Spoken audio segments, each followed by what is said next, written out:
Ambition is critical. Right then, so what is this one? Hitachino Nest? Hitachino red rice. What's Japanese. Get it down here. Right, you fucker, Jesus Christ. You come in here shouting a fucking ale. I thought they only made ales in England and that. Or do they make ales in Japan and all that? Or, you know what? Your mind patch, for fuck's sake. Come with this fucking sack open Karate Kid 2.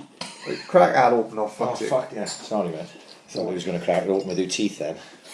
There's who two's then. Yeah, where's the other ones? Yeah. No. We're going to have to share this from me a new pad, because... Oh, is there? We just got one each, Yeah, I don't drink anyway, so... Kurt's a changed man. Yeah. Hang on. This fucking... Oh, gee, this fucker, would you shake these before you come in, did you? Well, he was looking after them in the car. I bet he was swinging them like a little child, like out now. Just back and forth. Fucking hell, it's like a fucking bottle of champagne. The fucking bubbles coming from these. What part of Japan are they from? Have a swig of that pad, it tastes Fucking- nice. I better get some fucking kitchen roll here. There's fucking beer everywhere. What a Yeah, it's fucking gone a bit start. wrong. Normally we throw in beer everywhere at the end, not at the fucking start. Like. Well, that's not for me. There's a war on, is there, right? one piece of kitchen towel. Aye, my missus pays for that stuff. She'd be on to me. She'd be fucking auditing me in the morning. Leave it to me, Pad. No, that's for a sexual tyrannosaurus, not for someone like you. No. Hang on, let's get a fucking beer match, yeah. Right, let's introduce Fucking it. goes fucking havoc the Curtis brothers are coming. That's an awful Fucking start. coming like the fucking Richardsons, isn't it? It's fucking causing mayhem. Starters who mean to go on. What episode are we on? I fucked that up the other day as well. Yeah, I said episode 42. Did he clock that, Pad? What have you got? Ginger beer? I got the ginger beer now. Yeah. I hope he's not trying to say something. I'm on it as well, Stoney. Yeah? That's for the non-alkies in the room. Yeah, I put episode 42 instead of episode 43, didn't I? And then I put it out there.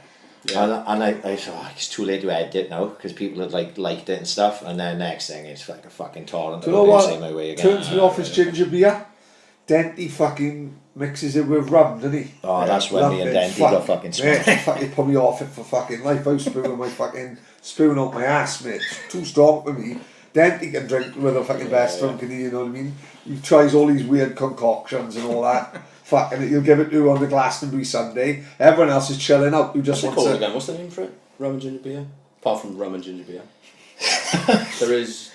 Oh, it'll come to me. I'm sure. Fucking Captain Yeah, Morgan's I know having a what party. Fucking on the Sunday, everyone else is fucked, innit? I just want an orgy. I just want a pasty. Chill out. Watch fucking Neil fucking Diamond on the main stage. Then he's smashing in the fucking Captain Morgans and ginger beer like it's going out of fashion. I'm fucking shitting myself in the long drops. Fuck that. It's not a good Sunday for me. I don't think I would ever the same after doing that podcast with him. We was in fucking hell of a shape. Absolute fucking hell of a shape. Didn't even make it work the next day. It was nice to have you back. This is episode 43 with both the Curtis brothers, Ian and Gareth, this time around. You know, we left you out the first time, Gags. We wanted to do an interesting podcast. You know, it's fucking right as I can. I was quite offended. Me and Ian go back years. I was disgusted. It was true, yeah. Who looked after you in school all those years? I don't know if you looked after me is the fucking right word, but yeah. Who's the oldest out of you two, then?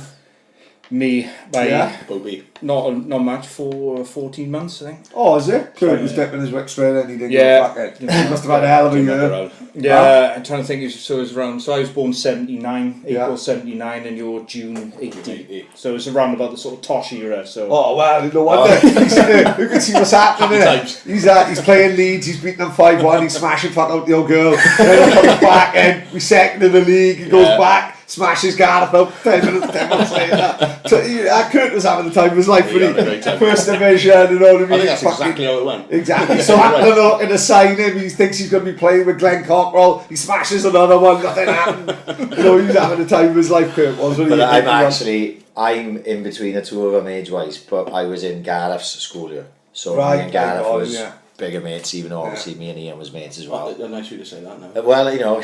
Now I'm here. Yeah, well, only because you're here. 43 episodes. Yeah. He's on 43 episodes. I've been waiting for that for 20 years. You say that. Well, it could be worse. He said to me, Ian's bringing company. I was expecting Sir Alan. You know what I mean? I wasn't expecting Gareth to come. I say that's the only reason Gareth's coming, because Ian told me that if he brings Gareth this time, Alan's coming on the fucking third one. He's going to ring. He come on the Japanese side, haven't he? Huh? I hope he don't feel as frisky as he did in 78. All jokes aside, genuinely, after we did the last podcast, I actually listened back to today, and I probably listened to it twice after we did it. Yeah. You know, once and then maybe a couple of days later, and then I listened back to it today just to not go over stuff that probably we did then, like, you know. And one, it was actually really good. I was laughing my head off, which I thought, fucking hell, I know you think that far back. It's like, were we any good back then? And we were doing okay. And two was like, I remember after you went, Pad, me and Ian, you stayed a little bit, like 15, 20 minutes, and Ian was going, oh, I should have fucking told that story about my old man. And I should have told that story about my old man. But at the time, right, like, you're coming as your own man, and you're coming as your own man. And I didn't want to be fucking pressing you on just about your dad, right? But now, we don't give a fuck anymore. So any fucking stories about the old man, fucking get him out. That time he came in pissed after being out with fucking Leighton James, and he's shitting the fish bowl or something like that. All those fucking stories. That's what people want to hear. Let's get all the filth out about Big Al. Oh, Go on, then. Did you say you had a food? Remember Mumble's rugby tour, and he was. I remember just had a good drink in him, and then just buying about 47 rounds of chips. Spent £1,000 on chips for the whole team, innit? Pretty much. They were lovely. It was your rugby team, and I was there as well. I didn't even play. No, I did play. Remember Badger? Yeah. His old man was the coach. Many better stories about Badgers on Yeah, that. and The old man's Walner's old man. The old man's a proper Mumbles staple, and he's he's not one wide away, is he? He's proper both at arms, fucking regular. Yeah. Well, he helped open the Newton Inn. All right, there. I think I can't remember how that came about. Actually, I had a letter through the door. Yeah. So someone obviously known where I live, because I live around the corner. Yeah. And they've kind of gone, no, there's a letter addressed to Dad, but at our house. Yeah. You know, will you? Apparently, the guy, I think this is right. The guy that's managing the Newton used to have the Red Lion in Treorchy, so where Dad was from. Yeah. So they asked, would Dad go for the opening? And sure enough, well, he went to the opening. Yeah. Like Trundle goes to the opening of an envelope. He likes it. Mumbles have gone fucking all cosmopolitan now, though, innit? Yeah, all with the Oyster Wharf. Yeah. Have you noticed a difference if you are fucking Mumbles boys, like? Yeah, I think everything is now. It's definitely a lot busier, because obviously when we were growing up, we had the Mumbles Mile, which was busy, and then it quietened down because everything went to Wine Street. But now I think Did Wine Street kill it? Did it? Did. I think so. Yeah. Well, if We you were think going about it, through it, weren't we? if you think about sort of like Cinderellas and then Neptunes, Yeah. like Neptunes became Castlemary, and then Cinderella's is still nothing now. Yeah, it's funny how that developed. There's talk. There's always talk of bits and pieces, but again, I think it just takes forever. I tell you where Mumbles, I'm sorry to bring up, was that lad got killed, wasn't it? Remember? That changed things as well. Ben Bellamy. Wasn't it? That Really? changed things, yeah. Because he'd been the Mumbles It on. was sort of clamped. It was loads of underage drinking, wasn't it? Yeah. Because we were all there. Yeah. So that changed things thinking about it. And then because I don't drink in Mumbles now, I've got to say. No. I don't bother. Well, we used to go to Yancock, didn't we? And Yorkie had it, Jamie Yates. Yes. And I was only yeah. nobbling on with Jamie Yates' son. I think it's definitely his son Joe. He follows the podcast. Joe fucking Jamie's boy. Right? Okay, That's so it. His right. father Mike. Do you remember Mike? Yeah, What's he doing now? he was a bit of a troubleshooter for pubs, wasn't he? He'd go around. I'm sure he'd go around Good laugh. Wales. Like Yeah. someone would have trouble in a pub in a certain area. Not trouble as in fucking Jackie Atmavitty and all that. Fucking, the pub is doing shit. Yeah. So he'd bring fucking Yortie's old man in. Yeah. And he'd fucking whether he turned it up, but like safe pair of hands. Right, like, yeah. So They're like basically, Sam Allardyce. basically what he He was did. in handcuff for about 5 years. He's there dancing. All you can see is Yortie's old man dancing to Rihanna in Dubai. So what he did to turn the Hancock round was let all us drinking when we were 15. Yeah. It was, wasn't It it? was a winning formula. I honestly seem to remember turn up my school uniform. Yeah. Pint? Yeah, no problem. Just get served, not a problem. God, great. The best thing is about people now, like youngsters now, won't even know what the Mumbles Mile was. No, but what no, people no. got to understand was, if it was, it was just the Kingsway for us, wasn't it? Which I think was better than a Wine Street, in my opinion. We only had a handful of clubs, it was good. but we were all in. Like, you take Sunday night, for example, now. People now will go to town on a Sunday. Yeah. I think apparently one in Gareth, Jack Murphy's is the sort of place to be on a Sunday. But people will never understand how good Martha's and Central Park was on Sunday night. That used to be my Sunday, so I'd finish work. I'd always work Saturday night. Where are you working then? Verdi's, I'd say. Right. So you'd finish Saturday night, go to town. Yeah. Sunday though, I'd be in first thing, Harbour State. You struggled, you did. I was always in. On the Sunday? Yeah, Sunday. I'd always have I'd an always have an absolute relationship. skinful. Go in Harbour State. Yeah. To finish early Right, and then yeah. to go out again. So Yeah. I always used to go out on a Sunday. It used to be quids in run. So you get change, quids in, and then straight over to Central But Park. see, people don't, like, Central Park was absolutely fucking bouncing on a Sunday night. Yeah. 10:30 kick out.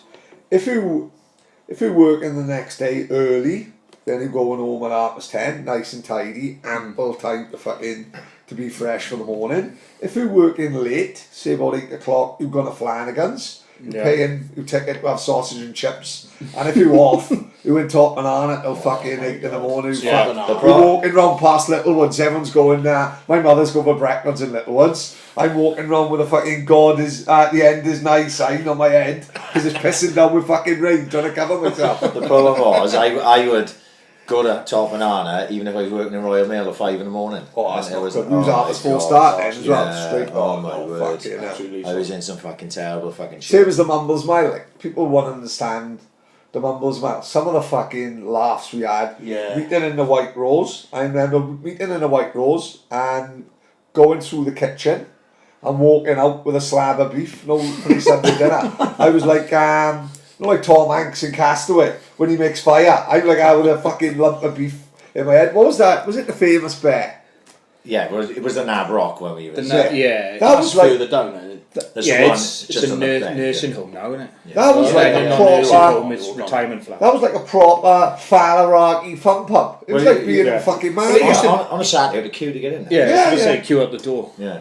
And I remember yeah, we bust into the Conservative Club on the main road. Yeah. Oh, it was Yes. fucking murders. Jamie Breen robbed that portrait of Maggie Thatcher, right? And fucking typical mumbles lot. Anyone else would have just let it go, wouldn't it? The steward of the Conservative Club phoned the Brumellen up. And they said, we know what it is, we want our Maggie Thatcher back. She was behind the bar in the Brumellen. She was right next to the West Wales Cup, wasn't she? We thought she was going to be there forever. Some fucking couple It's of like a months Gangs of New York club, is it? Just Oh, go, mate, it was fucking... She had a moustache, everything, by the time we got back. That was a fucking hell of a night, that wasn't it? That was a Sunday, it was a bank holiday Sunday. Yeah, that was. they went fucking bananas. That was bank holiday, that was every... It was a bank holiday, it was your birthday, wasn't it, in February. It wasn't bank holiday Sunday. It was the Carling Cup final. Carling Always Cup last final. weekend of February. last weekend of February. It was Right. always Paddy's birthday, and we always used to go to Mumbles all day on a Sunday. And we started in like the White Rose or the Hancock, and then worked down. And obviously, the further we got down, the more lawless we became. When we hit the Con Club, Maggie Thatcher's coming back on a minibus with us. Back thing is, to you get stuck at the Hancock as well, wouldn't you? If you're doing the mile. yeah. I would have one more year because you could get It's away proper with pub, carnage wasn't in it? there, Yeah, it's couldn't proper you? Just pub, chaos. And then yeah. by the time you got down there, you are Legless. yeah. But if, Fucking- You're in a bad but if way. the weather was nice, you'd be sitting on the little lawn outside the rugby club as well. So you got the kind of Right, I got it. Yeah, That's yeah. quite nice now. The rugby club. Nice. so we Yeah, got the, they've sort done of that, the haven't they? two that sort of pocket. We Yeah. on that sort of junction. Cars trying to get up. And Yeah, there's like yeah. 50 boys sprawled out on Yeah. the road. See, people Yeah, want chaos. people who miss that, don't they? I suppose now it's the Uplands, like, you know, but I don't the Uplands will have the same appeal. I remember to me going as- to Mumbles with him when we were younger, and it was Lamsey's birthday. Do you remember it? And we went. I hadn't been in a rugby club before, and Di Lam was a rugby boy, Ian's age, and he did like a yard of fucking spirits or something like. That's just right? fucking normal, isn't it? Typical rugby And, boy. Shit in a fucking shit in a tub of butter, and whoever that's it first has fucking lost a lot. But he used to go out in his drinking shoes, literally drinking shoes. He'd Right. pour a pint in his loafer. Yeah, is he? Yeah. I saw him Fucking once. hell. Right, he had his back to me talking to some girl. And, yeah, all right, fair enough. And she was quite nice looking. And then she's just got a look of absolute horror on her face. She's gone. Yeah. And he's sort of shrugging his shoulders like that. Turns round with his shoe in his hand. Yeah. With his pints being poured in, and he's just sipping as if it's like a cognac. That's And he's was sipping it. his shoe, and he says to me, I just can't understand it. Like, girls just just walk off away from me. I can't get my head around it. I say, no me, Dave. I know. It's because No idea, mate. It's because you're drinking out of a base London loafer, you fucking dopey twat.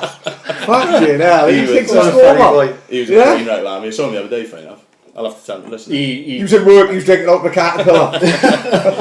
I think he's upgraded to wellies now. He's a big drinker. Yeah, fuck yeah, I remember that night. He fucking decked that and he was just shapeless then for the fucking rest of the night. But, you know, I know he recently, like, you've been quite vocal on Twitter about the Swans, like, and you don't give, you know, you say what you fucking want to say, like, innit, right? But do you ever, like, put stuff up and then think, fuck, is that going to affect my old man? Or does your old man say to you, oh, he fucking hell, you know? Yeah, I've had a couple of, like, you know... Gypsies, like. A couple of, like, you know, saw what you wrote on Twitter. Right. I was like, alright, okay. So I meant it. Big Alan on Twitter though, is he? No. I think it's on his iPad. Yeah. I think it's someone's account, and he's obviously. I think Alan's got a troll account. Yeah. He's that one. He's one of them lesbian gay accounts with a big rainbow on it, isn't he? Alan's fucking running around. People off the scent, like. He's in gay pride in Bangor next week. People always used to say, "Oh, get Dad on Twitter," and I'm like, he can barely text. It's like I'll send him a message like, can you pick up Billy up? Yeah, and it's just literally yes. Yeah. My old man says. My old man says he got a mobile phone, but it's only for emergencies. But he don't turn the fucking thing on. I said, so what type of emergency are we gonna get it? You know what I mean? Same as when he picks his phone up. My old man got 20/20 vision. He can see a fucking rabbit right in a field when he's ferreting from 30 yards away. Give him a phone. It's like he's fucking gone blind. No, he does the Mr. Magoo eyes with his fucking phone. That's it. Their arms are not long enough. Just for just for emergencies, this is. And today he gave it the old. He's selling some pups, like, and he was giving it the old. Can you do this interweb banking? Yeah, I think we'd be able to do that, Dad. Yeah, anyone can do that. Oh, you know, I don't want to be hacked. I don't want to be hacked myself. I think it'd be like fucking Nick Leeson, but Mum's shocking. Dad, when this job he had before the lone play manager. So he had I think the club gave him an iPad. Should see him working an Excel spreadsheet. It's like fucking caveman with tools. He's just pressing buttons. He's just like that. Honestly, absolutely shocking. Imagine Big Al. Absolutely pathetic. You see managers now with you see managers now at Minnie with no managing the kids. Yeah. I fucking cringes. No. I hope there's none to fucking listen to this. No. I see managers up Minnie with iPads with the kids like under sixes. With a waterproof case on it. Oh, crazy man. We had a manager fucking Wally Popham. The only fucking apple Wally Popham had was a Granny Smith, really. He had his fucking apple every week. He'd spit in his face when he didn't tell me the formation. Like, to see a fucking man with a fucking under sixes with an iPad up and to do with his cringeworthy. You know what I mean? It's fucking bad. Boys do take it serious though. Oh, 100%. I gotta be honest, I haven't seen that yet. But I'll save that now in the bank, and if I do see it, I'll make sure to take photos pointing along. Take a boomerang, or it didn't happen. Do you think though that under this current, you know, regime of Americans and that anything that could be said, not just maybe from your point of view, do you think that it could go bad for your old man, or do you think that's beyond that? You know, because you're your own man and it's nothing to do with your old man. What do we know? If we say something, if you were to say something like fucking, I'm not even saying anything about your old man. What I'm saying is your opinion on the current fucking. I don't think our opinion would. No, that mean nobody's going to care less about us. No. Really. I don't think. I think a couple of times. I think a couple of times the media team have said to Dad, you know, and then I've had, and he's gone, you know, have a word, calm it down, like. Yeah, it's lucky for me because I'm not on Twitter and Facebook, so but you obviously you're. Yeah, no, I've yeah. That's why I came off it. Usually, though, yeah. Because it was affecting Gareth's job. Yeah. God, I should see Gareth last night. I'm full of sicky today. I need to clear that. But it was me. I listened to the podcast when you were on it. Yeah. And I think I announced a player. I can't remember who it was. I think it was Kolka had signed. Oh, and yeah. he told me, get that, you know, you need to get that off. right, it's too Yeah. late now. It's I out there now. hope he's One or like two how with people say, "Oh, Mo the Barber, though, when they fucking announces we signed in, like, because the fucking Barbers God, at yeah, Swansea are they know fucking, more. like the fucking Jeff Sterling. We're lucky at the moment because there is no No, Can't There's announce nobody anything. coming. There's genuinely nobody There's nothing coming. happening at the moment, is there? So, no. In fairness, no. It's that was the only time I got sort of. He asked me not to. Yeah, no, take that off. same thing. Hasn't been But announced the yet. last 2 or 3 ones where I've been big lights have been just like I think when we went down, I tweeted that Van Sweden, you okay, hun? I think I got a lot of likes, and then and again the other day, something about I can't remember. Was it transfer deadline day? Transfer deadline day, I said something along the lines of, is there a statement? Yeah, So, yeah, and then yeah. I said something along the lines of, you're not leaving us. You're leaving us with one. You're not leaving us to be competitive. You're leaving us with one centre forward and one centre back. You pair of fucking chances. Yeah, that's what it was. Yeah. And that's what made me think of that when where that came from. I was like, I wonder whether Ian gets any shit of his own man about fucking saying that straight. I don't think fucking Kaplan and Levine are fucking sitting there going, fucking Ian Curtis is off again, someone have a word with his own man, like. No. But there's people within the club, the media team must be keeping an eye on things. We know they are because we know that they've stopped people coming on here and things like that. If they give a fuck enough about us, generally. Thanks for listening, guy. And one episode. That's right. When you said that you only were so close. He's always the one I prefer. You know what I mean? Yeah. Well, yeah. All right. Fine. That's fair point. But yeah, and that's what I thought. Like, I think it's more sort of jest as well because I'm saying what everyone's think, thinking. yeah, And I think it's it's not as funny. if I come you're in not like wrong, from me. yeah. Like I've had a few. I think I got that post got retweeted by like a Cardiff fan site, going laughing and then just saying Alan Curtis' son is not happy with the current regime, and then I've replied with like, I can't reveal my source, so it just turned into a little bit of a joke. Yeah. And it sort of is a little bit like they have left us with one it's not as if striker you're and one. wrong, is it? It's not like you're it's just stirring up like- trouble when there is. No, it is. The big statement is, we can take it to the next level, but they've obviously taken us down a level, so they have achieved that. But then they've left us with as you said, one centre back. It's luckily that Joe Roden has just stepped in there. stepped to be fair. in, but He stepped up, and he. Do not think the players are getting them out the shit massively, like. Yeah. You know what I But mean? at the same time, and this is a concern of mine, is like, do they vindicate the fucking board? Yeah, of course. Not You signing told us players. so, like. Yeah. We knew we didn't need anyone. We definitely will not get any injuries now until January either. Like, you know what I mean? Yeah. But that is the worry. I think you said it last week. We are, it is worrying now what team we're going to put up against Palace. There's no one left. They're going to have to play it. So effectively we played Friday, Tuesday, Saturday, Tuesday. They're playing Sunday Palace as well, aren't they?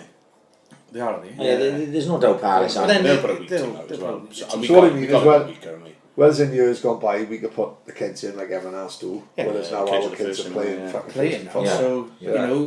we've only got 2 centre backs. So we can't rest the centre backs. No, of course not. We've only got 1 striker, so we can't rest the You know, striker. we've got the under 23 centre backs. We've got yeah. But and if I think they have to rest Roden and Van Horn. Yeah. I just think because if one of them was to get injured next week against Palace in a game you don't give 2 fucks about, then I think Potter would kick himself up the arse. You know what I mean? So I don't think you'll see any of the boys that are going to play regularly.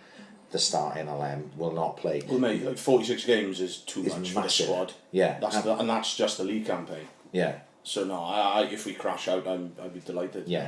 And if we put the reserves, But well, basically you're going to put the under 23s. And Stacey Farnell messaged me on Monday. They play Derby Monday. Down Lando. Right, yeah. Oh, that's right, yes. And he messaged me just to say he'd gone, and he was like, "Fuck, if we need to rely on a bit of these and these boys, we may struggle a bit. If they need to come in." And I said, "Why?" And it wasn't that they played poorly, but he said he lacked composure under pressure, and this is under 23 game. Yeah. Because what there is, you've got boys there who probably wouldn't be in that under 23 team. If we want to like up top, they'd be playing in the 19s, you know what I mean, or whatever. They're having a step up because the 23s are having a step up. You know, in the long run, there's a mindset that may say that may be good for them because you're chucking them in the deep end. You know what I mean? And it's sink or swim, innit? You know? It's sink or swim for the likes of Roden and Roberts and fucking whoever else is going to come up, McBurney to a large extent. And it could be sink or swim for these 19-year-olds like Liam Cullen now. If Ollie McBurney gets injured tomorrow, Liam Cullen, who's I think 19, maybe 20, is our backup striker. He's not, you know, he come in the under 23s. Because McBurney... Unless you play Routledge in a meet-you role. But I don't think... I genuinely think the only Routledge reason... can't play a Routledge role. Right. That's very true. I think the only reason we haven't seen Routledge and Dyer is because in their contracts, there's probably bonuses written into their contracts, right? They pay... really think they wouldn't play him for that, like, saving money? Look, they obviously want Routledge and Dyer out here. They're on the bigger money of anyone's left, right? Because we give them those fucking stupid... Probably Boney top. Boney be top, yes, 100%, right? And then yeah, they'd be in the 40s, maybe 30s or 40s, let's say, right? If they're gonna, they have to pay them that anyway because fucking some clever twat decided to give them fucking contract extensions when nobody was calling them to have with their no contract relegation clause. right? So if they're still getting paid that money, you've got to pay it anyway. They don't want to leave because if they're gonna go anywhere. If they go on loan, you've got to have a club that's prepared to pay them that money. Otherwise, you're subsidising some of the loan. Or maybe they just don't want to fucking go on loan. Are they going, well, no, I don't want to fucking move my kids to Birmingham for argument's sake. Because my kids are settled here. For less money. For less money. They're going to set out their contracts. How many pros have done it? We talked about it before. Jack Rodwell, you talked about it with Sunderland. Happy to just set out massive contracts. The famous one was Wilson. Yeah, Bogart. Chelsea. The only time I saw him in 2 years was the Roger Freestone testimony. Was it Roger Freestone or Keith Walker's testimony? I don't know. I'm saying Roger Freestone because he played for Chelsea. But maybe. Yeah. No, didn't we play Wales for one of them? Anyway, but I heard a rumour he just kept turning up every day. Bogard, pick up his wages. He'd get a helicopter back to Holland, back in the morning. Never a problem with him. Just run his contract down. Yeah. He's on like 40 grand. And then Helicopter, you believe?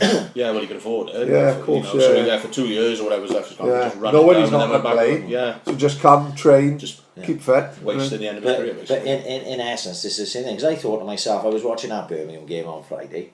And, Good game, wasn't it? Oh my word! Right, but I'm looking at that game, and I was going, "You can't." I thought, right, not Routledge, because fuck, less I see of him, the better. But I thought Dyer here, with the experience that he has of playing at the higher level of that, could have come in there and offered us something. Because when we were looking, you know, they brought on, rightly or wrongly. I want Dan James to have games and that. Like, so I'm not against Dan James coming on. Yeah. But I didn't think that was the right environment for him to make his first start. That was Where game, we were getting kicked the fuck all over the park. We couldn't win a shoulder to shoulder, let alone a 50-50. Yeah. And you're chucking him in. You're fucking feeding him to the wolves, like you know. Yeah. You put Dyer in there, who's got the experience, ain't afraid to take the ball at his feet. Right, he's getting on or whatever. And I'm thinking to myself, well, why isn't he even in the squad? Is it because Potter have just gone, look, I don't want fucking anybody here that's not part of my future plans, or have the board gone, well, look, we can't give because if he plays more than fucking 8 games a season, we got to give him another fucking 6 months is it, or some shit like that. You know what I mean? Or if they pick up an injury, for example, Dyer and Routledge, and they're not going to be able to. I think it's quite obvious they want to ship them out, don't they? Yeah. Could be that. Yeah. Nice as well. Because they don't want to get him injured. They want to keep them. they're the only assets we've got left, really, innit? Boney. Yeah. Dyer, Routledge to a certain extent, and then the AU brothers when they come back on loan and we sell them next year. year. You forget they're going to come back next Yeah, year. we'll just loan them back out. It's fine. We don't mind that. We carry that going for the rest of the Borja season. Baston. Borja Baston, is he still on loan? He's on loan as well. Yeah, right, okay. I thought we got rid of him, but no, he's... Messa's on loan? Or did we sell him? No, we got rid of him. Sold him as well. We did actually He's one of the it's a shame about him, isn't it? 18 players we got rid of. Is 18 or something? 16, 18 Not far players off, we got rid of. We've got rid of on loan and sold and... So, like, we had Nigel on last week, and obviously, you know, he was very fucking forthright in his opinions. He told a lot of stuff from behind stuff, and I think he educated me and Paddy and a lot of people. Me like, as well. right. We always say, I'm thinking, what do they? We don't know what they do or have done, and then the new one and the SCSA, whatever. Yeah. I didn't know what they did. I know they follow me on Twitter, and then every now and again they'll post something. But and I wanted to find out more stuff about that. So when I'm listening back to that the next day, because when you're doing it, like, it's sort of, you're in the moment. I listened back the next day. I was like, fuck, that was really interesting. Like, I think I learned a lot there. At the same time, I'm still open-minded. Like Paddy said on that podcast, like, you've got to see it from both sides, haven't you, right? Mm-hmm. So I got in a conversation with two guys fucking day before yesterday. One guy's called Reese the Jack, right? And the other guy's called Scott McKay, right? Or Mackay, unless I pronounce that wrong, right?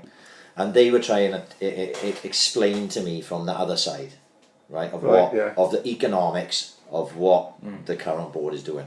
I would be bastardising that fucking what they fucking told me. So if anyone wants to go back and check on the podcast timeline and read through it, they did a very good job of convincing me that the Yanks may be trying to salvage financially. Yeah. Right? I'm not saying player-wise or fuck all, that's obvious that we're not going to get any fucking players in.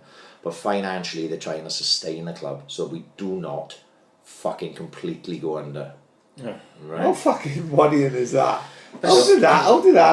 That's the question you've got to ask. How the fuck did that? How did they manage to go from the Premier League to that? Like, it's Premier League for 7 years. Yeah. We're not massive spenders, are we, really? No, we just might go up a bit. But what was it going when we talk about with Nigel last week is, like, when we signed these higher profile players and they came in big money, then players who weren't on big money started asking for big money. The likes of Ashley Williams, the boys who've been on a long time. And then the average wage of the squad starts going up and up and up, and was only sustainable with the Premier League TV money. And now, because we're going to end up not having the Premier League TV money, we've got to trim that out of the squad completely and go back to where we were on the pay scale we were on. There's little extra things that we paid for as well, like they chartered flights everywhere. They flew every game north of Birmingham, I think. They flew, so they had their own. They drove to Cardiff, and then flew up from Cardiff Airport to the likes of the Liverpool and everything. That's a relatively new thing, and which I think he's got the dad. He's come back. He's got to get the bus now. Kurt's hair miles were fucking great. He was in Dubai 3 times a year, wasn't he? He was in Spain a couple of months ago. Now he's getting the bus up to Sheffield. Yeah, but I can sort of appreciate now more because after Nigel left last week, I was like, these fuckers. But we did say in that, I think we were pretty fair, and we said, the Americans were sold a dream as well, and they may have been stitched up in a lot of ways. Yeah. Right? The Jack to a King walk at the hour and a half advert. Right. And now they're trying to use business to fucking scale down what we've got to make the club. And it may take 2 or 3 years before we even clear that debt. Yeah. Where we can sort of get back to where we are comfortable and we're starting operating in the black. To me, it's just severe though, isn't it? I was hoping it would be gradual, and I can understand we're not on the same money now. Right. So you can sell if you play, but this is just like, it's like a car boot sale at the moment, isn't it? Yes. Well, obviously what's happening. Get rid of everyone. Obviously what's happening with Charlton is Charlton. Something has gone wrong with Charlton. There's no water for the youth team. Youth team got plenty of water. No like toilet, no kitchen towels and all that for the first team. I see what else. It was literally like another one. No, the players are on going on strike because they've had bonuses promised to them, and they just haven't been forthcoming. So the bonuses ain't happening. Yeah. But then you've got to ask yourself, then where's the league when it comes to fit and proper persons thing? Where are they then? Because they don't seem to give a fuck really. You drop a little brown envelope in there. Yeah, of course, yeah. Because you look at QPR in the fucking shit as well. QPR, then Mattel's, people who own QPR, they own every piece of fucking, every piece of metal in India is owned by this family. They fucking multi-billionaires, and they spent 300 million, but then all of a sudden they got smashed with the fucking financial fair play. So now they got money to spend, but they're not physically allowed to spend it. Yeah, so again, what the fuck is going to happen to QPR? So it's Yeah. QPR, Charlton. Was Birmingham the same? They got embargoed. Yeah, wasn't no, it? but that was because. So where are the people looking out for these clubs? Like, where are the they're people not who are today. paid all this money? Like, whether it be the like people like Scudamore in charge of the Premier League. Yeah. He don't give a fuck because he's finishing next year. He's earned millions and millions and had this great life. It does feel like everything's just geared towards Premier League, though. Yeah, That's of course, the yeah. interest. Yeah, you know, yeah. Everything else, I'll forget it. Do you know what I mean? Clubs are in trouble. Yeah, would it be the FA? I don't know, Welsh FA, or I don't know who would look into it, or like, you know. Going through what, and there's a guy called Mark. He's at Jiffy Jack on it, and he was going back and forth with Scott McKay, let's say Mackay, whatever. Yeah. And they had and it was proper well mannered. Yeah, it didn't yeah. turn into a fucking Confess, yeah, like. you fucking shut your dull cunt and none of that. Yeah. It was quite well mannered, and it, like Scott was quite. He worded everything he said very well, and it sort of opened my mind a little bit that maybe we are not getting as screwed as maybe we think. There's maybe if the Yanks were just to go out and go willy nilly, start pumping fucking money in, that may be actually worse further down the line. You know what I mean? Like you said last week, you know, all we want here, and all four of us want here, is we don't really give a fuck what league we're in. We just got to make sure we've got a club that's operating in the black. Yeah. And be competitive and just, you know, even the first two games, when was the last one? We won 2 in a row, and then we're all like...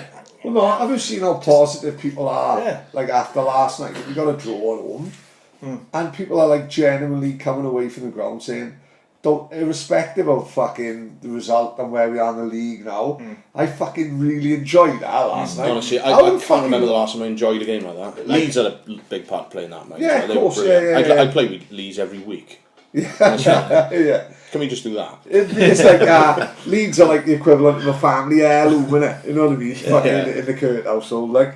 But Chile asked a question today on Twitter, and it was actually something I think I mentioned a couple of weeks ago. Is like, you know, can we? Would you prefer to be competitive in the Championship or struggling in the Premier League? And at the minute, I'd say fucking 90% of people would probably rather where we are now. Oh, absolutely. The idea last night, like, problem, like I said, obviously with social media and shit like that, people get carried away very early. Yeah. Already, people are giving Man City the Premier League, and already people are making Leeds favourites, right? Which is a little bit fucking jumping the gun. We've only played fucking 3 games or 4 games. Yeah. But people were going to the game last night going, I don't know whether we're going to win, lose, draw. Whereas 9 times out of 10 the last few years we've been going, fuck me, you got Arsenal. It's been a chore to go. Yeah. He said on the car on the way over, and I said before it kicked off, we were like, I'd take a draw here. If it's someone offered you, I honestly thought 2-2 draw last night, you'd have. I thought we were going to get well beaten last night after one on Friday. When I thought we were going to get against Derby as well. Yeah. To answer that question, right, that's a Cardiff fan right now. They'll say struggling in the Premiership. Ask them in a couple of years. Yeah, of course. When they've been, honestly, it's been awful the last few years, isn't it? Not enjoying going. It sounds terrible to say it's Premier League and all that, but I've not. Oh God, it's a chore though, isn't it? But I find people are going to watch the other teams. They watch the Man United and the Liverpool. They're not watching the Swans. I'm there to watch them most of the time. Like Ibrahimovic banging them in. I'm like, at least I've seen Ibrahimovic. He's spanking the team I support. Yeah. One of the games I remember, I'll never forget, when Van Persie was with Man United. he was with Arsenal at the time. So it must have been our first season. I think it was the Danny Graham. Oh, did we beat them?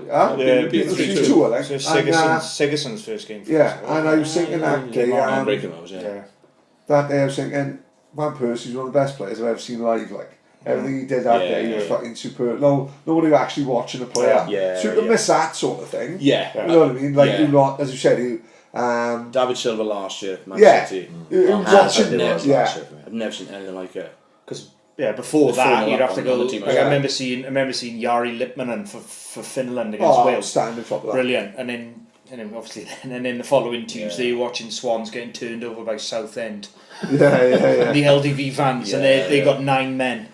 And you're like, fucking hell. I love that game. Yeah. One of LDV fans.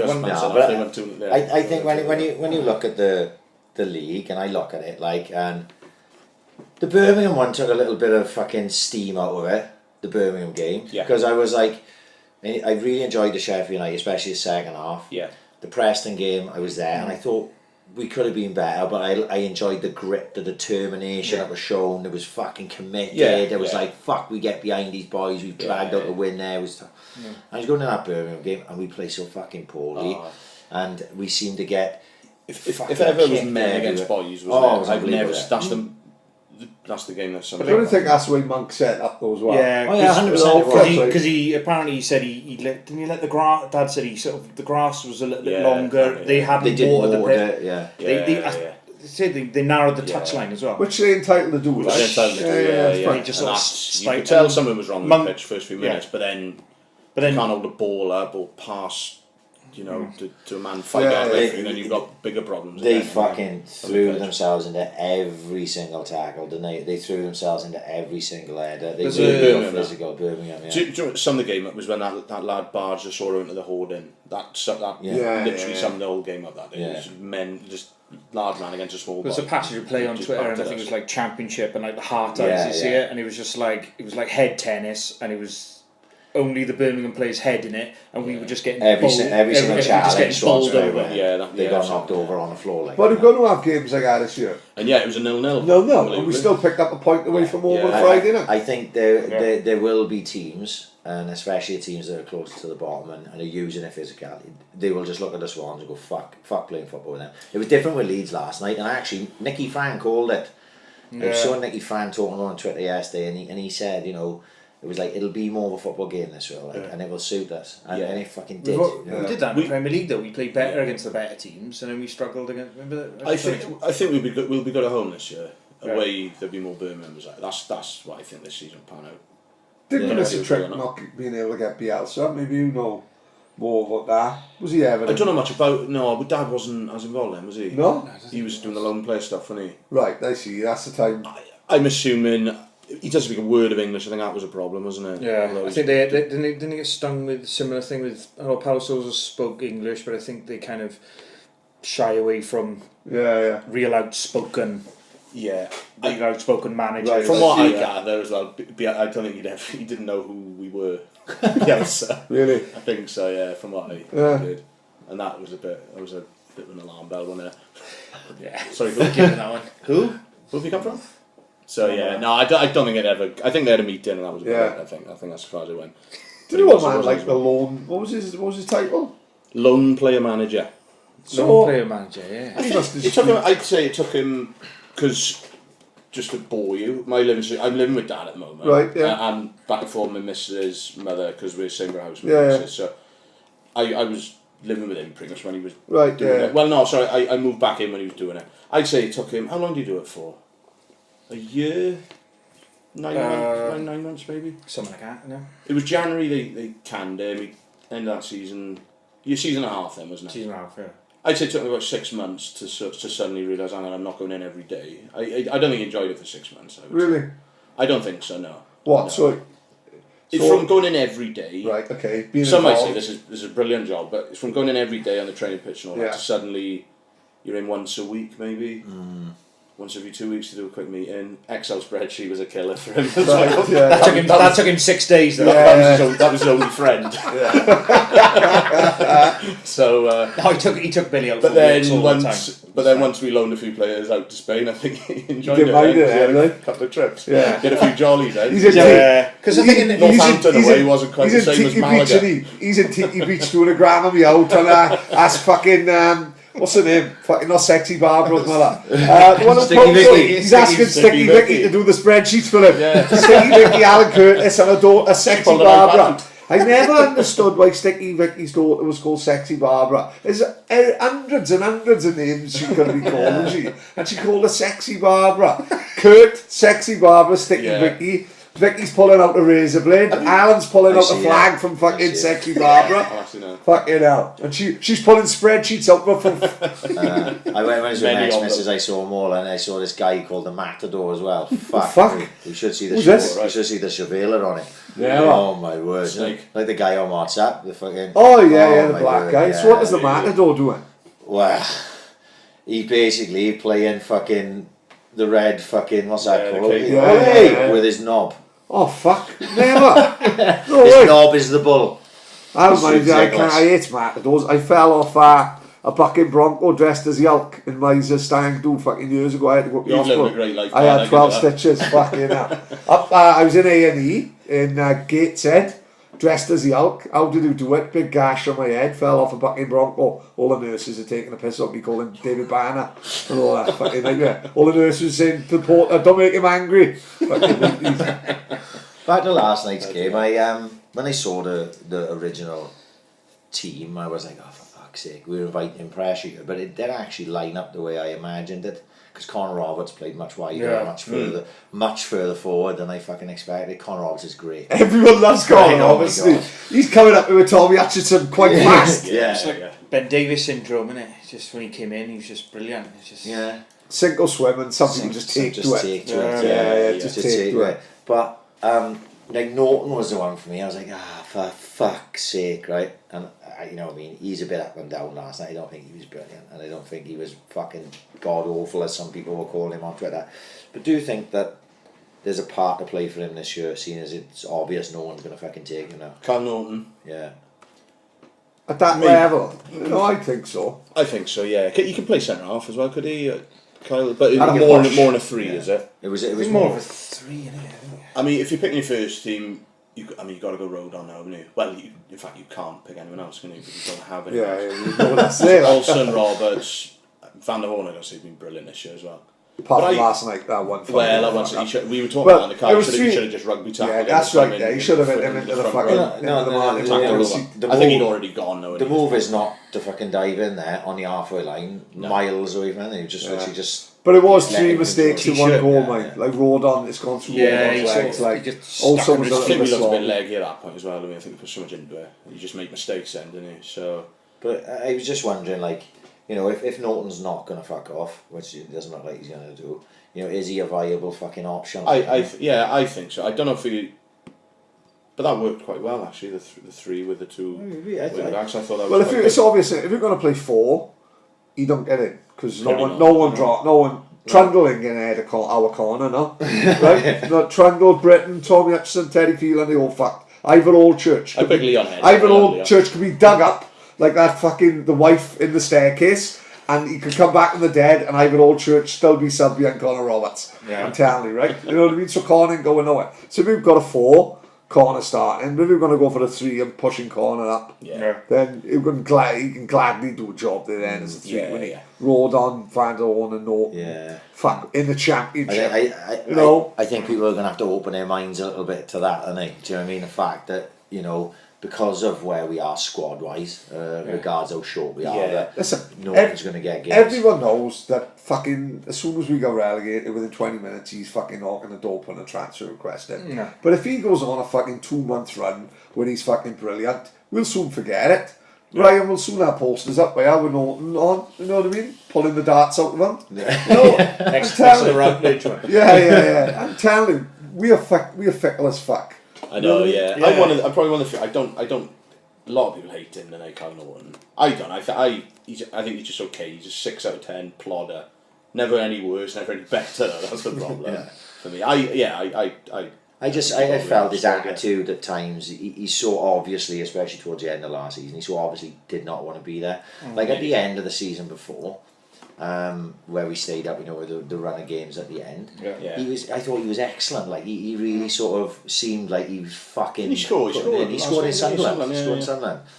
And I was hoping he'd carry that form in to next season, and he never really did. Yeah. And he sort of did the same thing last night. I was talking to my boy played football earlier, so I was with a couple of the other dads when we were talking about the game last night, and it seems like Olsen and Norton and Carroll are still caught in this syndrome of turning back that is sort of plagued us for 3 seasons, whereas the likes of Connor Roberts and fucking Rodon, like Rodon stepped out with the fucking defence of the ball 90 seconds. Do you see when he did that little like drag, you know, by the touchline where he sort of dragged the ball and played it forward? Do you remember that in the first half? 10 minutes in? But it just seems like Norton needs to get confidence in himself to drive on with the ball. Olsen did it. There's like 2 sides to Olsen. There's this fucking such a negative side, and then from McBurney's goal. Yeah. Oh, he gassed the 2. And well, the thing was, I as soon as the ball's gone out, I've gone hit that in the box. but he's taken a touch. As soon as he took a touch, I went, oh, for fuck's sake. And then he just mulled. It was gas the two of them. It was unbelievable. But if you remember, that's when he first signed the That's game how he against played. Liverpool. That's what he used to do. Like, was hit the fucking byline and whip it in, get it back to the penalty spot. I spoke to Dad earlier, fair enough, about all our stories started with that, didn't I? Yeah, I spoke to Dad earlier. Spoke to Dad. He's in his defence, Olsen, big Olsen fan as well. No, not really. He five hasn't trained at all pre-season because he's done the World Cup. He joined us. So in his defence, because there's 2 games now where he's been run a couple of times. Yeah.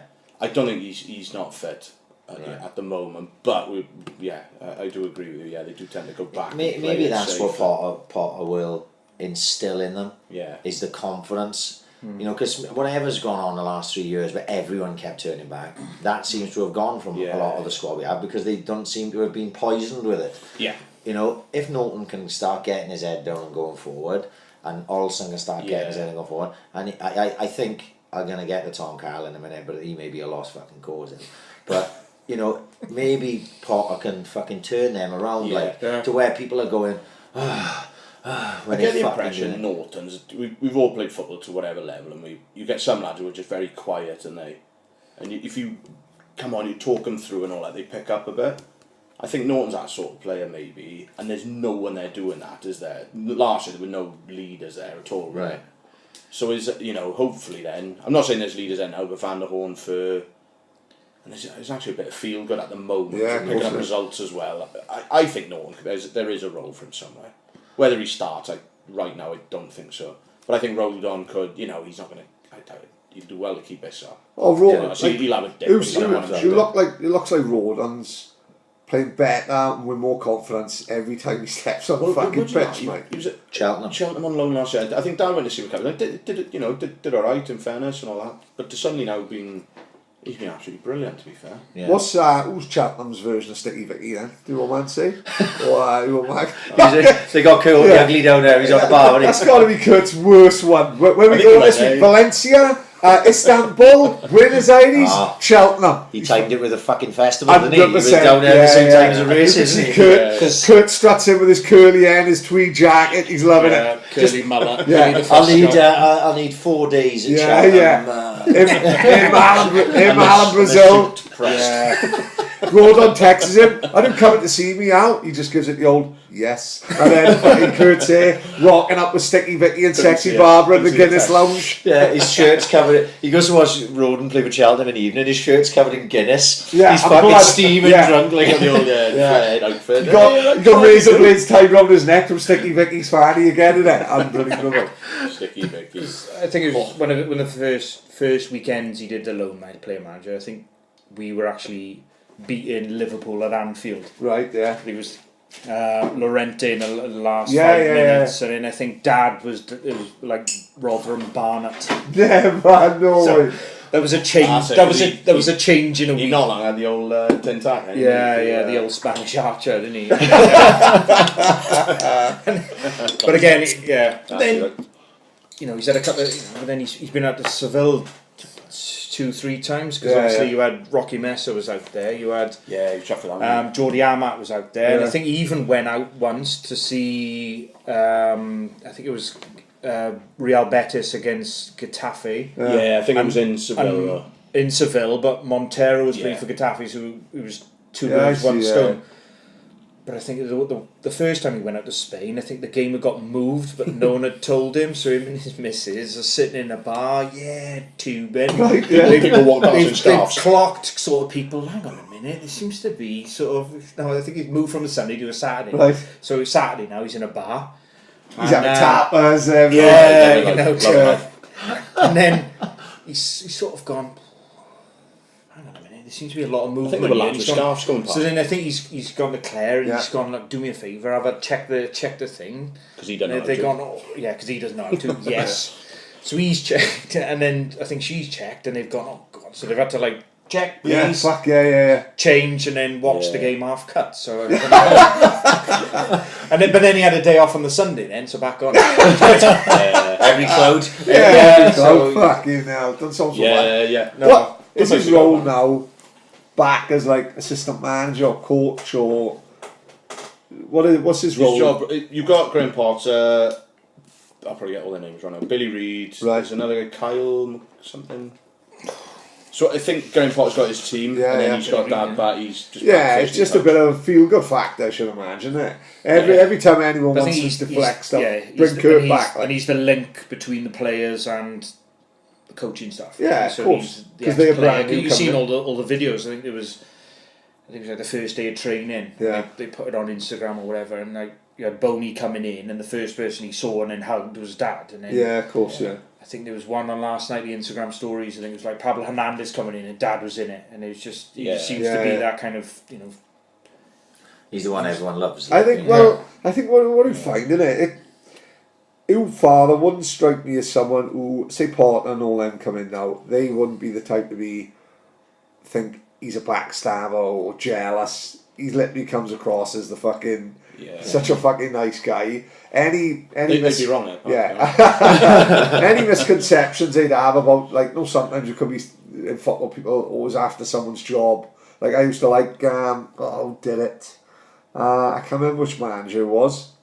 I think it was, I forget which one it was, but he had, like, Peter Reid as one of his backroom staff. Like, he had the confidence to employ Peter Reid to get him involved. He's not for 1 second thinking. Was it Tony Pulis, Jerry Francis? And yes, people like that, sort of thing. that sort of thing. Like, I like people who got the confidence in their own ability to think, shall I have him? He might be after my job in the long run. But like he's generally like I would done it, but he's no threat. He didn't want to be the manager when he took over those couple but he got into it, man. I would say that first. Yeah. That first time we had when after on a couple of games, run, he actually you could tell he had a bit of zip about him. Even the whole with Guidlin when he was ill, and then Dad stepped up, and but then as soon as Guidlin came back, Dad was like, "Whoop, it's all yours now." Yeah, of course. Yeah. I always remember that the Arsenal game when we beat them. Yeah. He rang me in work, and he goes.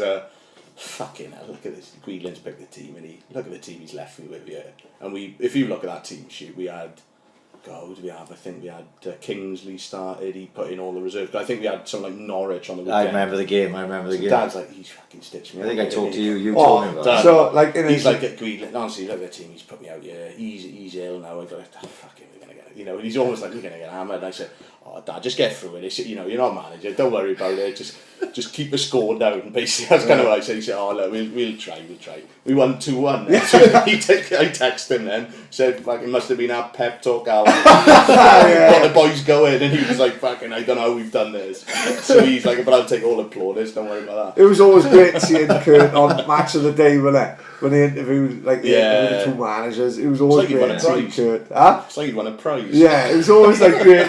What was the famous interview he done with Football Focus about? I'm just here to make the fucking tea, like. When Brendan, no playing proper, playing it down Yeah. the fucking legendary status. Yeah, but generally, I think that's the thing with Clem. Don't get me wrong, Paul Clem's got every right to do what he can do what he wants. It was just the way it was handled. I think you talked about it at the time, wasn't it? And it was a bit. There's ways of doing it, isn't it? I don't think he spoke to him for a couple of weeks until a couple of weeks later, and then eventually said, I didn't handle that very well, Alan. So he said, well, no, just talk to me if you want to change it. That's not a problem. Yeah. But fair play to Potter. I think he's realised, I think a part of it as well. I think it was obviously we're going to lose some players, so that they wanted to bring in a good news. But I think it was always Potter's decision to. It had been discussed months before. I think before it was announced anyway. So we kind of knew, didn't we? Yeah, we kind of knew because. You probably spat all the No, time. I didn't. But Dad and Claire were panicking because they had a holiday to Croatia, didn't they? And then they were like, pre-season starts a week before. So he was shitting, asking, he's going to miss 2 weeks of pre-season because he was out in Croatia. I think he was out in Croatia for the World Cup game when they beat England. So he was out there for the semi-final and the final. So it was a great time. But he should have been pre-season training. Pre-season training, but he's on the Raz again in. He's on the Raz in Croatia. Before you ask, I don't know what their version of Sticky Vic is. He's having dinner with Slobodan Milosevic. Discussing war crimes. Never mind him doing 30 years, fucking Clement sacked me, the cunt. Fucking hell. By a text. Text him. God, be around soon. He's on the shop. But I thought last night, Fur made a fucking huge difference in the centre of the park. Just added a bit of physicality. He shouldn't be playing. He's nowhere near fitness. What is it? Needs must then, is it? Yeah. Especially after the Birmingham game. Especially after that Birmingham. I think the way Dad told me is that I think Fur was meant to be playing. I think he's about sort of 3 weeks away, so he's still another week away from playing. I think that's and he should have been playing for the 23s. Right. But Fur played for 20, but you're allowed. You're allowed a couple of just to sort of bring him gently, really. But then he's been thrust into the first team because we've got no one left, and it's just he's obviously that bit of bite that we need, and so he's still another. I'd say he's still another week away before. Yeah, but what he is, he rushing back like fucking hell. We got at the minute. I don't know whether it calms down. It's not fucking Saturday, Tuesday all season, is it? No. There's an international break coming. There's an international break after the Millwall, and then Sam to us the world ago. Give him a week off, and then I think we got like two weekends off. Dad knows a couple of places to go now as well, doesn't he? Yeah, Croatia, Cheltenham, great night out. Yeah, knows the locals as well, doesn't he? Yeah. You look at that though. Birmingham, Leeds, Bristol City, Millwall. Fuck, they keep coming, don't they? Yeah, they never stop coming. Every one of them. We had one argument. Me and my mate, Jamie Breen, my fucking godfather to my fucking daughter. We had a bit of a disagreement the other night. He seemed to think the Swans level was League One. I totally fucking disagree with that. I thought Championship is our level when I'm looking at the teams in League One. Oh, in general now. I thought it's one of them, right? Now. It's one of those where we was going back and forth each other all fucking night, to be fair. Assuming, as in like you'd say Leeds are a Premiership club. Right. In that context. Unfortunately, right, you can't define, there's no right or wrong, because you can't define the big clubs. Right? So there's no, like, his argument was, we'll only get 14,000 in the, if we got relegated to League One, or he said he think we get less than that. Say we get 15,000, that makes us a small, like a League One club. But I'm saying no, because we've won a major trophy. In the last 10 years, we won a major trophy. We've had various promotions. We played in Europe, 7 years in the Premier League. I'm looking at fucking League One and fucking Plymouth, Rochdale, Fleetwood. And I'm thinking, no, we are. And he said, Forest get 20 odd thousand. I said, yeah, but Forest, with the great respect, to me, I'd say Swans and Forest are about the same. Forest might have won the European Cup under Clough in fucking 81 and 79, but how far are they going to go back? You know what I mean? Are fucking Burnley a bigger club than us because they won the league in 1921? I don't think. I know it's all about opinion, isn't it? It is opinion. I can sort of see where he was coming from because he was like, he got up sort of, what do you get, the crowd sizes? Yeah, crowd sizes, like. You know, and obviously Swans are only sort of a mid championship, and then but we can't help the size of our city as well. There was a number of clubs. Catchment as well. We're right at the end. Right at the end. Well, if you think when we were all growing up, we were League Two, League One side, weren't it? Yeah. That's not growing up, wasn't it? Down the veg. I can see where he's coming from, but yeah, I'd say we're a championship side. Yeah, definitely. Don't get me wrong. 5-6 years down the line, that can change. Like, you know, if we fucking gone down the leagues and fucking. For now, 100% we're championship. Yeah, without question, I thought, like, you know what I mean. Yeah, no, I read because it was on WhatsApp, so I didn't see it that night. I read it the next day, and I get where Jamo was coming from. But there's no right or wrong. There is no right or wrong. Define a big club, like. I'd say Leeds are a big club. Yeah. But fuck me, they're struggling. God, I mean, how many years? 14, 15? How many years have been out there now? Well, I only found out this week's Forest haven't been in the top flight for 20 years. 20 fucking years. And like you said, you mentioned Forest, people still think big club, like. No, they are a big club, but. Are they bigger than us? Not at this moment in time. No, not at this I moment wouldn't in time. say so. Like. You can't take it on crowd size totally. Look just what we've achieved, like size. all them European nights and the fucking winning. There's only 3 things you can win, innit? League, FA Cup, League Cup, and we've been lucky enough to win one of them. Like, you know, you can degrade the competition as much as you like, and teams put the kids in. But I've been watching that document, the Guardiola document, Man City. Okay. Outstanding. And they played Arsenal in the, let's call it the League Cup, because it's fucking Cup, Carling Cup. Certainly not going to call it the fucking Carabao Cup. Carabao Cup now it's called, is it? Fuck that, I'm not calling it that. Say it. So like, we've won one of the big ones, haven't we? Yeah, you know what I mean? There's not many teams can say they fucking won one of the big ones, like. No. And like you said, and then the following year, that resulted in, like, we beat Valencia. Like, of course, Gaff. I mean, you told me that when we were growing up. Yeah. But when I was listening back to that podcast today, when Ian was on last time, we were actually talking about on that podcast, would getting relegated be a good thing for us? Because obviously at the time we were stuck, and that's how we described it. I think we were stuck. There's a number of clubs. It wasn't just us. I think it was Ian was saying it. That we're just stuck in the Premier League, just existing. We're just existing in the Premier League. It was in a Jack Swan magazine, wasn't it? And that's what it was. That's right. And we were, wasn't it? Like I was saying just now about Cardiff. If you ask them now, it's great for Yeah, Cardiff of course fans, it is. brilliant in the Premier League. If they could stay, I think it's a big if for the moment. But we could have stayed up last year with a couple. Yeah, of course. Yeah. Newcastle. Do you know what it was? It was Brighton. Because Newcastle home as well. We lost 1-0 to them. Right, that was a killer. And I went to Brighton. And I went there with like hope. And we lost 4-1. And I went there with hope that we would get something down there, and we got absolutely fucking demolished. Because he'd done well, Caldwell, and he up to that point. That was I don't know if you agree. That was the first game I thought, hang on, we're in trouble. Something's not quite. Hang on, he's put the wall over our eyes for these couple of results and big boys.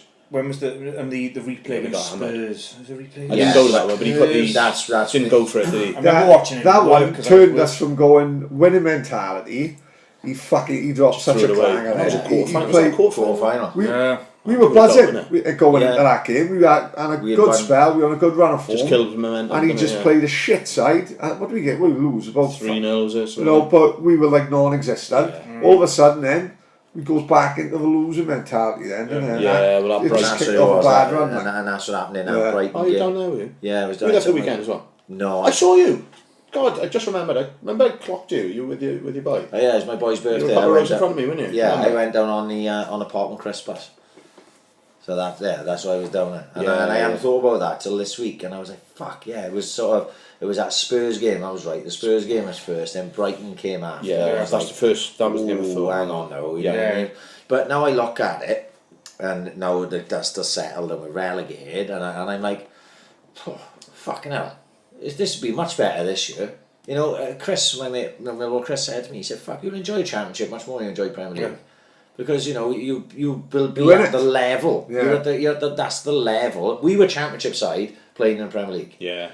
And now we're a Championship side playing in the fucking Championship. What do you get is the Charlton thing, innit? Like we talked about Charlton earlier. Yeah. They got pissed off with being 15th, 16th, 14th. Yeah. So they got rid of Kirbysley. They wanted to, let's go to the next level. They got rid of Kirbysley, and they fucking look where they are now, like we're talking about. What do you want ideally, Luke summed it up, what do you want ideally is to be a fucking yo-yo club. Like your Sunderlands and your West Broms and all that. So we'll have a year where you come down, then you might go straight back up, or you might get the playoffs, you might have a day out to Wembley, you might lose it, and then a year later, you might go up again. Yeah. Being a yo-yo club is... It seems to be all the Midlands clubs. Like Birmingham have done it, Wolves have done it, Villa have done it. I know they're not Midlands, but Burnley did it for a while, and now they're But that's not a bad way, innit? Because you having the fucking the glory and the parachute payment and the joy of playing the big teams. And the year later, you come down and think, well, we fucking first, we second, we fourth, we fifth. Yeah, you win the mix. Winning 2 in a row. Yeah, exactly. But the thing is with that. The difference between what we've done is that I don't think any other team has come down and decimated their squad. No. There's not one other team that I can think off the top of my head. I watched the fucking... Right, EFL on Quest is brilliant. Oh, I haven't caught it yet. I can fall fucking sleep. Do you know why it's so good? I don't know. I just see it. Do you know why it's so good? Because when you're in the fucking Premier League, all you watch is Match of the Day. I never watched Championship on 5. Of course, no, I didn't. Or whatever the fuck. Have you watched Match of the Day since we've come over? I've not watched one of them. I only because my boy watches it. So I'll watch it with him. But first thing we do now Sunday morning, EFL on Quest. Yeah. So, but what's so good about it is... What's repeated in the morning, is it? No, we series then gets us recorded, you know, so watch it the next day, so watch all the Championship stuff. And then you get to watch League One and fucking League Two and stuff, it's fucking great. So I'm seeing like Fleetwood playing fucking like Rochdale, and it's like fucking 3-2, and you know, the standard's different, but it's fucking great. It's like, it's entertaining, it's a bit more football. It's a bit more football, like, you know what I mean? Yeah, I need to get on that. I've seen it advertised, but I always go, right, and I got to record it, but then... Is it good though? It's good. Colin Murray hosts it, and It's on quite late, isn't it? Yeah, I think they deliberately do that to avoid It's after match of the day. Like, yeah. That's what they used to do anyway. Channel 5 content. I think Channel 5 used to play it, put it early. Yeah. But like, what fucking Channel 5 going to have? It's either going to have celebrities go farming, fucking Keith Chegwin with his fucking willy hanging out and that. So I think they brought it forward. Yeah, exactly. Yeah. So they brought it forward early, whereas fucking Quest, and what the fuck they show on Quest? I don't know. I had to ask on Twitter genuinely because Yeah. I thought it was on Channel 5, and it was on a Saturday. I said to my boy, "Well, I'll have to remember to tape fucking Championship football." Yeah. I went on Channel 5, thinking it was there, and it wasn't. So I literally put on Twitter, who's showing the fucking Championship? And someone messaged me and said, "Oh, it's on Quest." Fucking Quest. I can't really Well, It's literally, you'd like Quest. I think they got bullseye repeats on Oh it. mate, that's fucking redundant. Oh yeah, I do that. You know what I mean? Good job with that. But I can't even remember where I was going with that fucking point. But it was something to do with the FL on Quest anyway. But another thing I did notice, when you're watching a League 1 and League 2 games, there's a lot of teams that still got standing terraces. Oh right. Yeah. So I was like, fuck, if we get relegated, because this is after the Birmingham game where I was all doom and gloom. I was like, I was like, don't worry boys, if we get relegated we can go stand on a terrace at Fleetwood next week. They were like, what, we got to stand up to watch the football? I was like, you're not my sons. Fuck off out the kitchen please. But fucking well, like I said, I was going to make a fucking point then. No, what was it? I'm trying to remember what your question was. No, anyway, Run off on it. don't worry about it. But with this current squad now, another thing that I noticed is, do these players seem a little bit more relatable to now? Like the likes of Connor Roberts, Joe Roden, Van der Horn, fucking Ollie McBurney. You know, you look at them and you go, oh, you know, if they were to walk past me in fucking Aldi's, they'd probably say, all right, like. Yeah. I get a little bit more of that. I think you get behind those players more. It reminds me a little bit more of sort of when we had Trundle and Robbo and boys like that, and you know, we sort of got away with like the sort of mercenaries that we had. We sort of got away from what Swansea City was about, like, you know what I mean? Yeah, I feel. And I was looking at it last night, and you know, if we'd have lost 3-2 last night, I still would have come away going, oh fucking spur we lost that. We didn't deserve to draw it. We should have won. Yeah. But you know, what they put into that fucking game, the heart and fucking soul and the way they played, I can get behind that. Yeah. We play like that at home the rest of the season. We'll win. Yeah, we'll win most games, I think. Here's another question for you. I'm going to throw it at you now, Ryan. This is a new one, Dad. Quick. You've seen some games, yeah. Do you think the standard of the Championship has dropped since we were last in it? So it was mentioned. I saw Preston, mention. I thought were well, look, I saw. They was on the playoffs last year. I saw Preston against Millwall at the end of last season, and they were fucking dreadful. And they were shit. And I thought, and that was the thing I said at half time watching that Preston game. I was talking to the boys. I said, "Fuck, why are we letting them dominate the game? Yeah. We should take the ball off them and dominate it ourselves." Yeah. It was like a confidence thing. It seemed to be a confidence thing. If we had played against Preston the way we played against Leeds last night, we'd have won fucking out of sight. Preston are fucking shit. Yeah. Preston are total shit. They'll be down there this season, like, you know what I mean? You know, Birmingham, they hadn't won a game previous to playing us, and then totally, if they'd have been 7-0 up at half time, you probably could have Nobody could have complained. No, really, could they? And they totally physically dominated us. Have they played? Did they play last night? I didn't see any other results. Are they playing tonight, maybe? No, they didn't play last night. There were 4 games last night, but again, I think there's games tonight. There is games tonight. Millwall, Sheffield Wednesday's on Sky, I believe. Okay. So, you know, I'd like to see how Birmingham went on, because they were okay. That Jota was alright. Jota was very They good, were actually. big, they were physical, but I looked at it, and when I was being an all fucking negative Nelly on fucking Saturday morning, when I was talking to people about after the Birmingham game, I was like, look, don't forget where we are now. We played Sheffield United, who will be down there, Preston, who will be down there, and Birmingham, who will be down there. So, right, we got 7 points from 9, but they're 3 sides that'll be in, I reckon, in the bottom 8, if not the bottom 6, right, at the end of the fucking season. So don't get too carried away. I was going to have my negative head on, but obviously we played Leeds last night, who I think will be up at the fucking top. And we totally outplayed them for fucking 75%. Yeah, we just ran out of the game. Ran out of gas a I little don't bit. think that is the Championship, isn't it?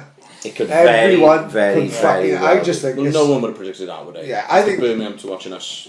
what it is, everything's so geared towards the fucking promised land, innit? But sometimes you tend to think, like you said, I never sat down on Saturday night and thought, oh, I'll have a look at the Championship. You just don't. No. We've got to be really in love with the fucking game to do that. It's just not enough sight, enough hours. It's not enough hours. So you look at that and you always hear, oh fuck, it's hell of a league, everyone's beating everyone. But when you're actually in it and then you're actually looking at the table, you are thinking every fucking side in that could beat anyone else. Obviously we've gone down. So we've got boys in work. Like there's a guy Tete now. He's a Real Betis fan. A Polish guy in the kitchen, and they're like our Swans' favourites to go up. And I went, one of them, I think, because obviously we're one of the relegated teams. This is before the window, mind. And then I've gone, but then there's one of about 15 teams that could win it. Yeah. And then I started reeling off like 2 Sheffield clubs, the Forest, Derby, and they're like, no, they're all, they said, and then I reeled off like 10, and they're just like, all right. Take your pick out of them. It's like picking a winner in the golf, isn't it? Yeah. Like golf is the hardest it's the hardest fucking game to pick the fucking winner. There's going to be spells, even if you just take our first 4 games as examples, where we are fucking performing brilliantly in games, and we go, fuck me, we could win it, and then we're going to be performing poorly in games. It's just literally going to be the fucking nature. Some sides, styles make fights. Like some sides are gonna fucking literally just stylistically not be like Birmingham. Were. They're gonna be physically fucking big. They're gonna go fuck playing football. We're just gonna launch the fucking ball towards 2 massive centre forwards, put pressure on the young boys at the fucking back, and anytime Swansea get the ball, we're gonna fucking bully them. And that's it. Right, and that's the games where we may come unstuck. We're gonna go away to fucking. I don't know what Ipswich are like, but I'm just using it as an example. We're gonna go to Ipswich on a fucking Tuesday and lose 3-0. Stoke haven't changed. They're still a big team. You got West Brom. Borough's still a big side. And Borough playing well as well. Borough got the best chairman in British football, I think. Steve Gibson. He's how long he's been in, the money ploughed in, and what he does for the community. What is it? He's Balassi, they link with the Balassi. He's still putting fucking money in. What I like, I'm sure his fucking son is centre half for him. He's just gone to Burnley. Would he drive? Left. Yeah, no. Very rarely, like the sons, think, oh fuck, he's only there for his own man. By all accounts, he's a fucking real good talent. And I think good for his old man to see his son play for them, simply because all he's done for that fucking club. Like, I talk about big clubs. Look at what they've done in fucking over the years. They've been fucking up and down, and they've got finals and fucking hell. Remember the Ravanelli or fucking Emerson. Fucking hell. Imagine going to Middlesbrough. 'Cause I've heard Middlesbrough's an absolute shithole. We met a few fucking birds from there in fucking Maria 2001.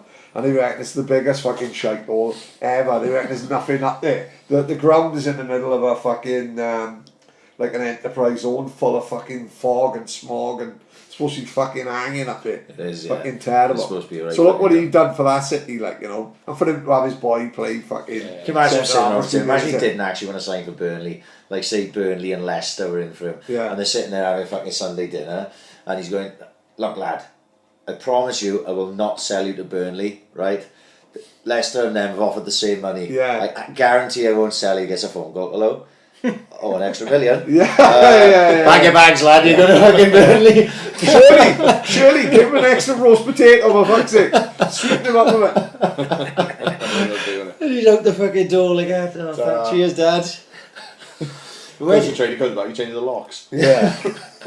When you were growing up, right, it's another thing I was thinking about. When you were growing up, who was your old man's mates who played for the Swans that like you would just thought, oh, it's like that's Uncle Leighton or fucking that's Uncle Wyndham coming in the house? Wyndham, I'd say Wyndham, Speedy. Probably all of them. All of them, probably. I think there was such a tight knit, team. I think I still see Wyndham quite regularly. Yeah, Speedy. I ain't seen Wyndham for years. He works at the club now. He's in the hospitality. Ooh, Speedy. Speedy as well, and Wyndham. Saw Ian Walsh at the game, at the Preston game. Yeah. I'm trying to think who else is he? Jeremy now and again, but he lives in Oxford, and Jeremy Charles. Right.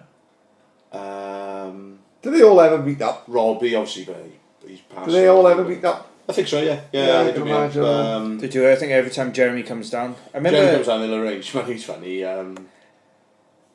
Was it Jimmy Abdej? Yeah. He I used to, last season where I sat was next to, I had a Legends ticket from Dad. I was getting a season ticket, he said, oh, well, here's one for you. What? Then so I used to sit like Nigel Stevenson and Anthony Hampton, so like, who am I, like? So people are like looking, what's he doing? Mumble's legend. Mumble's legend. I don't know, I think I would pinch it on as well. But, You sit next to the two Harris brothers, Jamie and Sean. You know what I mean? Yeah, Jamie, Sean and Di Harris, carrying the spider. Di Harris, fucking petrified. Stevie Harris. Stevie Harris, I used to shit myself. Oh, H. Yeah. Is he still going? Is he still alive? Still see him now and again. Yeah. Does he live near you? Yeah. Does he drive taxi as well? Taxi driver, yeah, Steve, Mumbles cabs. Oh, I would never get in that taxi. He Scariest, still looks, scariest looking individual I've ever seen in my fucking when I life. listened to your podcast, that's when I started playing then. They were in the team. It was because Mum was obviously you must turn them at Underhill Park. Fucking right, come on then, boys. Let's turn these over. But then, like Steve Harris was playing. We had a couple of older boys then, wasn't it? Good side, So them, it was those two good, Harris then, brothers. but then when they all finish, then it's like right. Yeah. All my mates have gone now. Although as it happens now, they're having a bit of a revolution, haven't they? Richard Clev's Clev's taking over. Yeah, but they lost on the weekend though. Apparently, Clev's out. Huh? he's Hashtag Clev's out. Yeah. Rides on the wall. It's do I'm forward. amazed Jan approached me to bring me back. Yeah. I'm actually shocked. I'll have words with Rich when I Do you ever go and watch Rumbles then? No, God, No? no. I like football. Yeah. No, He goes to watch the Swans instead. No, what I mean is like, worse. I don't know, like Swansea League. We talked about Swansea League quite a lot on this, didn't we? And I don't. There's quite a lot of people seem to be getting back involved and go and watch each side. So I don't know whether like Mumbles, whatever, whether because we've got the rugby team and the football and the Swans, maybe people just don't fucking bother. Maybe There is talk. Again, I've been doing this for 20 years, but there is talk of, because obviously there's no clubhouse at Underhill Park. Of course, yeah, right? yeah. So I think, speaking of Richard, funny enough, Richard Clev was in Brewstone the other day talking to him, and he's taken over, and he's on about he's had a word with the Newton to put food on, or the Rock and Fountain to put food on, so it's that would up make the more hill. sense. Yeah, you know. Yeah. And then I think the talk is that they're going to put a bit of money into. They're going to put like an all-weather pitch, maybe a 3G pitch there. They're going to do they'll have like a club. They'll have on site rather than having to kind of.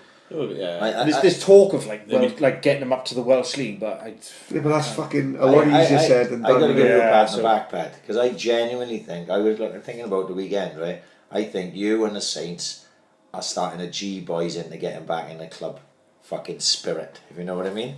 Right. Yeah. So you've got a good club. You've got a good social side to have with the Saints, right? And like we put the videos up on fucking people see them and that.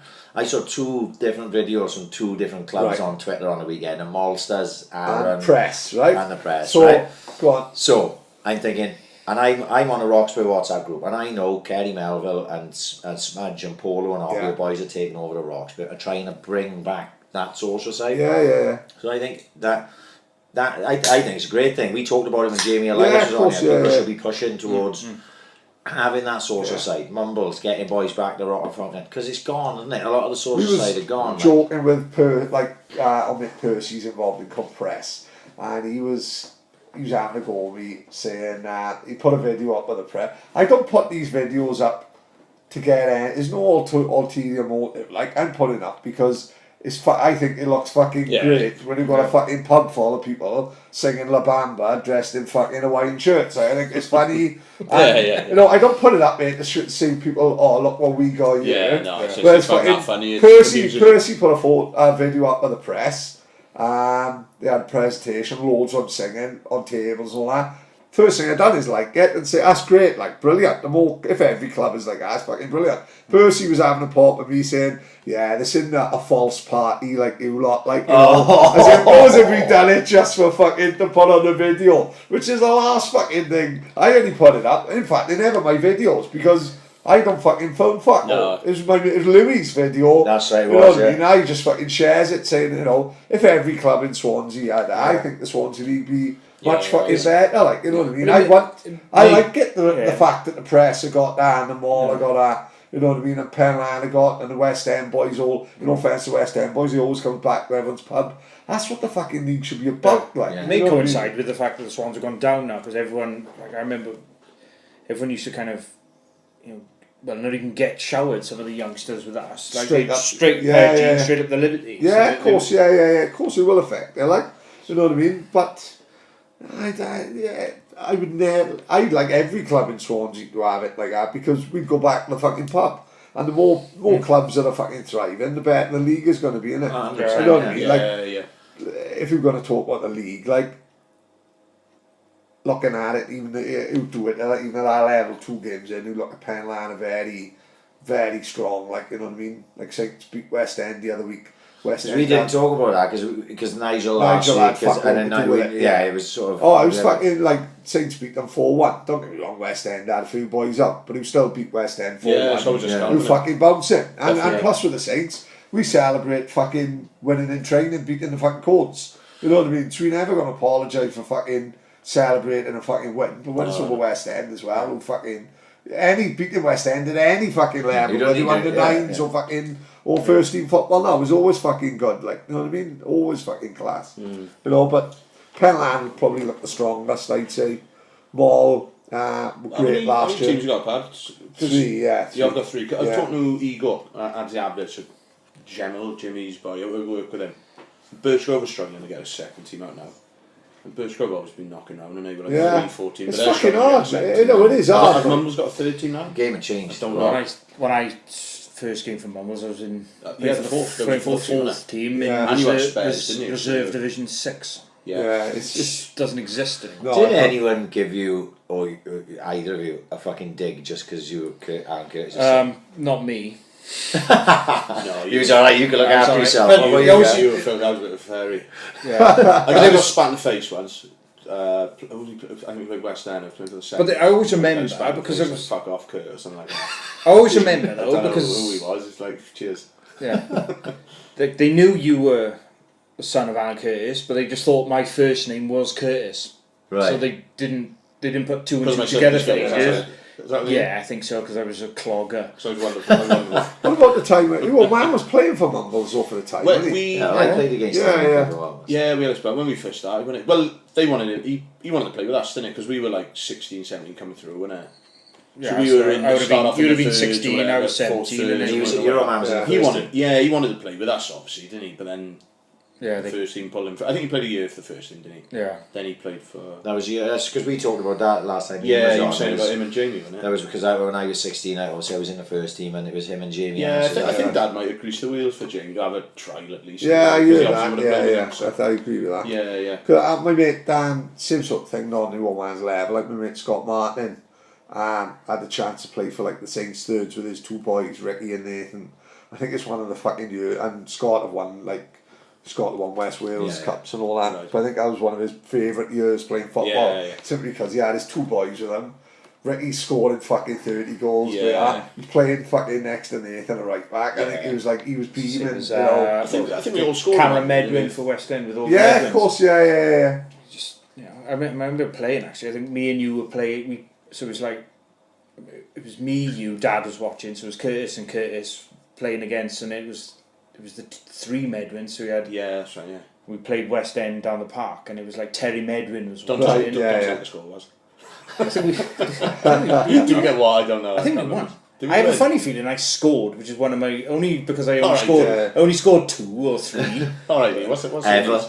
What's in these, mate? What are you talking about? But yeah, no, it's Daisy Cutter from. No. I don't I remember one game you all. Tapping. Yeah, I think you'd have to ask Dad, but he. I think I he remember played just for sort of us. playing. We were only kids. as Same well. thing. It was just Dad watching me and you playing against Cameron Medwin, Terry Medwin watching. Yeah. with Richard. Joe Verdi's five-a-side was. Yeah. It was us two. So we had You so the had Verdi's Toshak, five-a-side team. So you had Giuseppe kind of running it. You had Craig Toshak playing. Yeah. Me and you playing.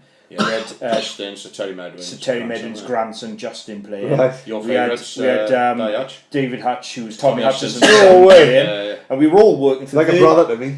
all working for Verdi's and playing five-a-side Yeah. as well. So it was a funny little thing. Yeah. When are you going to get Tilly and the Saints 30, man, Pat? We're going to have a game with her. Huh? Yeah, imagine that. Fucking hell, fucking. She knows what the Saints are, right? she hates the Saints because all she sees me coming home pissed on a Saturday. You know what I mean? Only 4 pints of Cronenberg. What's up, my daddy? And, you know, fuck, she wants to watch fucking Midsummer Murders and I'm fucking snoring like fucking SETI. But she knows that Saints are a fucking big part of the fucking Cullen household. She knows she knows what it's all about. Like, my mate Kevin Lewis, little fucking rat what he is, signed for West End. He calls him KL, friend of the family, like, you know what I mean, loves his mother. Funny enough, his old man was one of the ones that actually started West End. Okay, you know, right. actually started and founded it. And he was a Saints boy, he was one of the boys, like, and one day, Tilly come running in, Dad, you've got to have a look at this. KL have ripped you off. KL's in a West End tracksuit. So I got to explain to her, she's telling me, why is he such a fucking rat, Dad? That's out of order, Dad. Are we still allowed to speak to him, Dad? Yeah, he like, tells you to speak to him. He's like, Kevin, it's like, you go, boy. She knows the score, like, she knows the drill. One thing I noticed, right, and I don't know if it's the same in the local leagues, but definitely in professional football, and what reminded me of it was, it always comes across my timeline on Twitter every now and again, it was Vinnie Jones's tackle on Steve McMahon in the 1988 Wimbledon won it, didn't they? Yeah, in 88. And he comes across, he scythes McMahon down across the fucking hip. And then what I love about it is like McMahon makes absolutely nothing of it. He just gets up and carries on. He probably calls Vinnie Jones a cunt or something. The referee comes over and that's happening. And then he go on. It's literally, you could watch it all fucking day. It's fucking amazing. And then when I was watching the Swans Birmingham game, and I don't want to be too critical of any of the players because maybe it's just not in their game, but there was so many missed opportunities of putting in a big fucking challenge. I think Selena pulled out one right in the middle of the park, and there seems to be a culture now of not going in for tackles. Like, you know, it's just a complete. I know Pad would put his foot in, I put my foot in, you put your foot in, Kurt never put his foot in. Gareth was waiting I was just going to go to the toilet then. I don't think I need it for this. I'm not needed for this. But it is frustrating to watch that though. You can see it as a player who would go and put your foot in. You can see it there, and you go, oh, here we go, and then it just doesn't happen. Or one will go in, and the other one's jumping over his fucking legs, and it just frustrates the fucking life out of me now in a modern game. Do you think that it's because the game had changed and referees don't allow that, people are more afraid to get sent off, or you know, when we play football, one of the biggest parts of the game, I probably done when I was playing with Nigel Bragg in the middle of the park. I think for the season, that's all I did was fucking tackle for the full season. Like that's all we fucking did. But in our day, tackling was a massive part of the game. But now, even you look at kids who were boys' age when they're on FIFA, and the best thing about FIFA is doing all the fucking Hungarian drag backs. You've got to press the top 2 buttons to fucking. You've got to dab him when he scores. Like physicality of the youngsters, it don't exist, do it? Like if you could find a young kid who absolutely loved a tackle at fucking 8 years old. They're there. If they're there. They're there. No, they are there. Really? Because I watch kids football. Yeah. They don't stamp out on that type of thing in the kids' game. So even as young as my youngest boy was going into under 8s this year, it can be very, very physical at times. Yeah, really. Very Are there physical. like bookings and stuff for that age? No. Just Fuck, like more often than not, they just won't let it even go. give up. They won't even call up free Or it kicks. might just be, come on, no, can't. Yeah, Just, that's all it is. like. Yeah, but I mean, there's kids out there that can really time their tackles, like fucking really put them in. I think like, it's a lost art because it is a lost art. Yeah, because you know we always send videos. Me, you, Bill, or Chris. We always send videos of like Baresi, and it's like a 2-minute video of just him tackling. Yeah. It's brilliant. Or Maldini. And You can watch that all day. I tell you what's a good one. Yeah. Graham Souness playing for Rangers. Have you seen this one?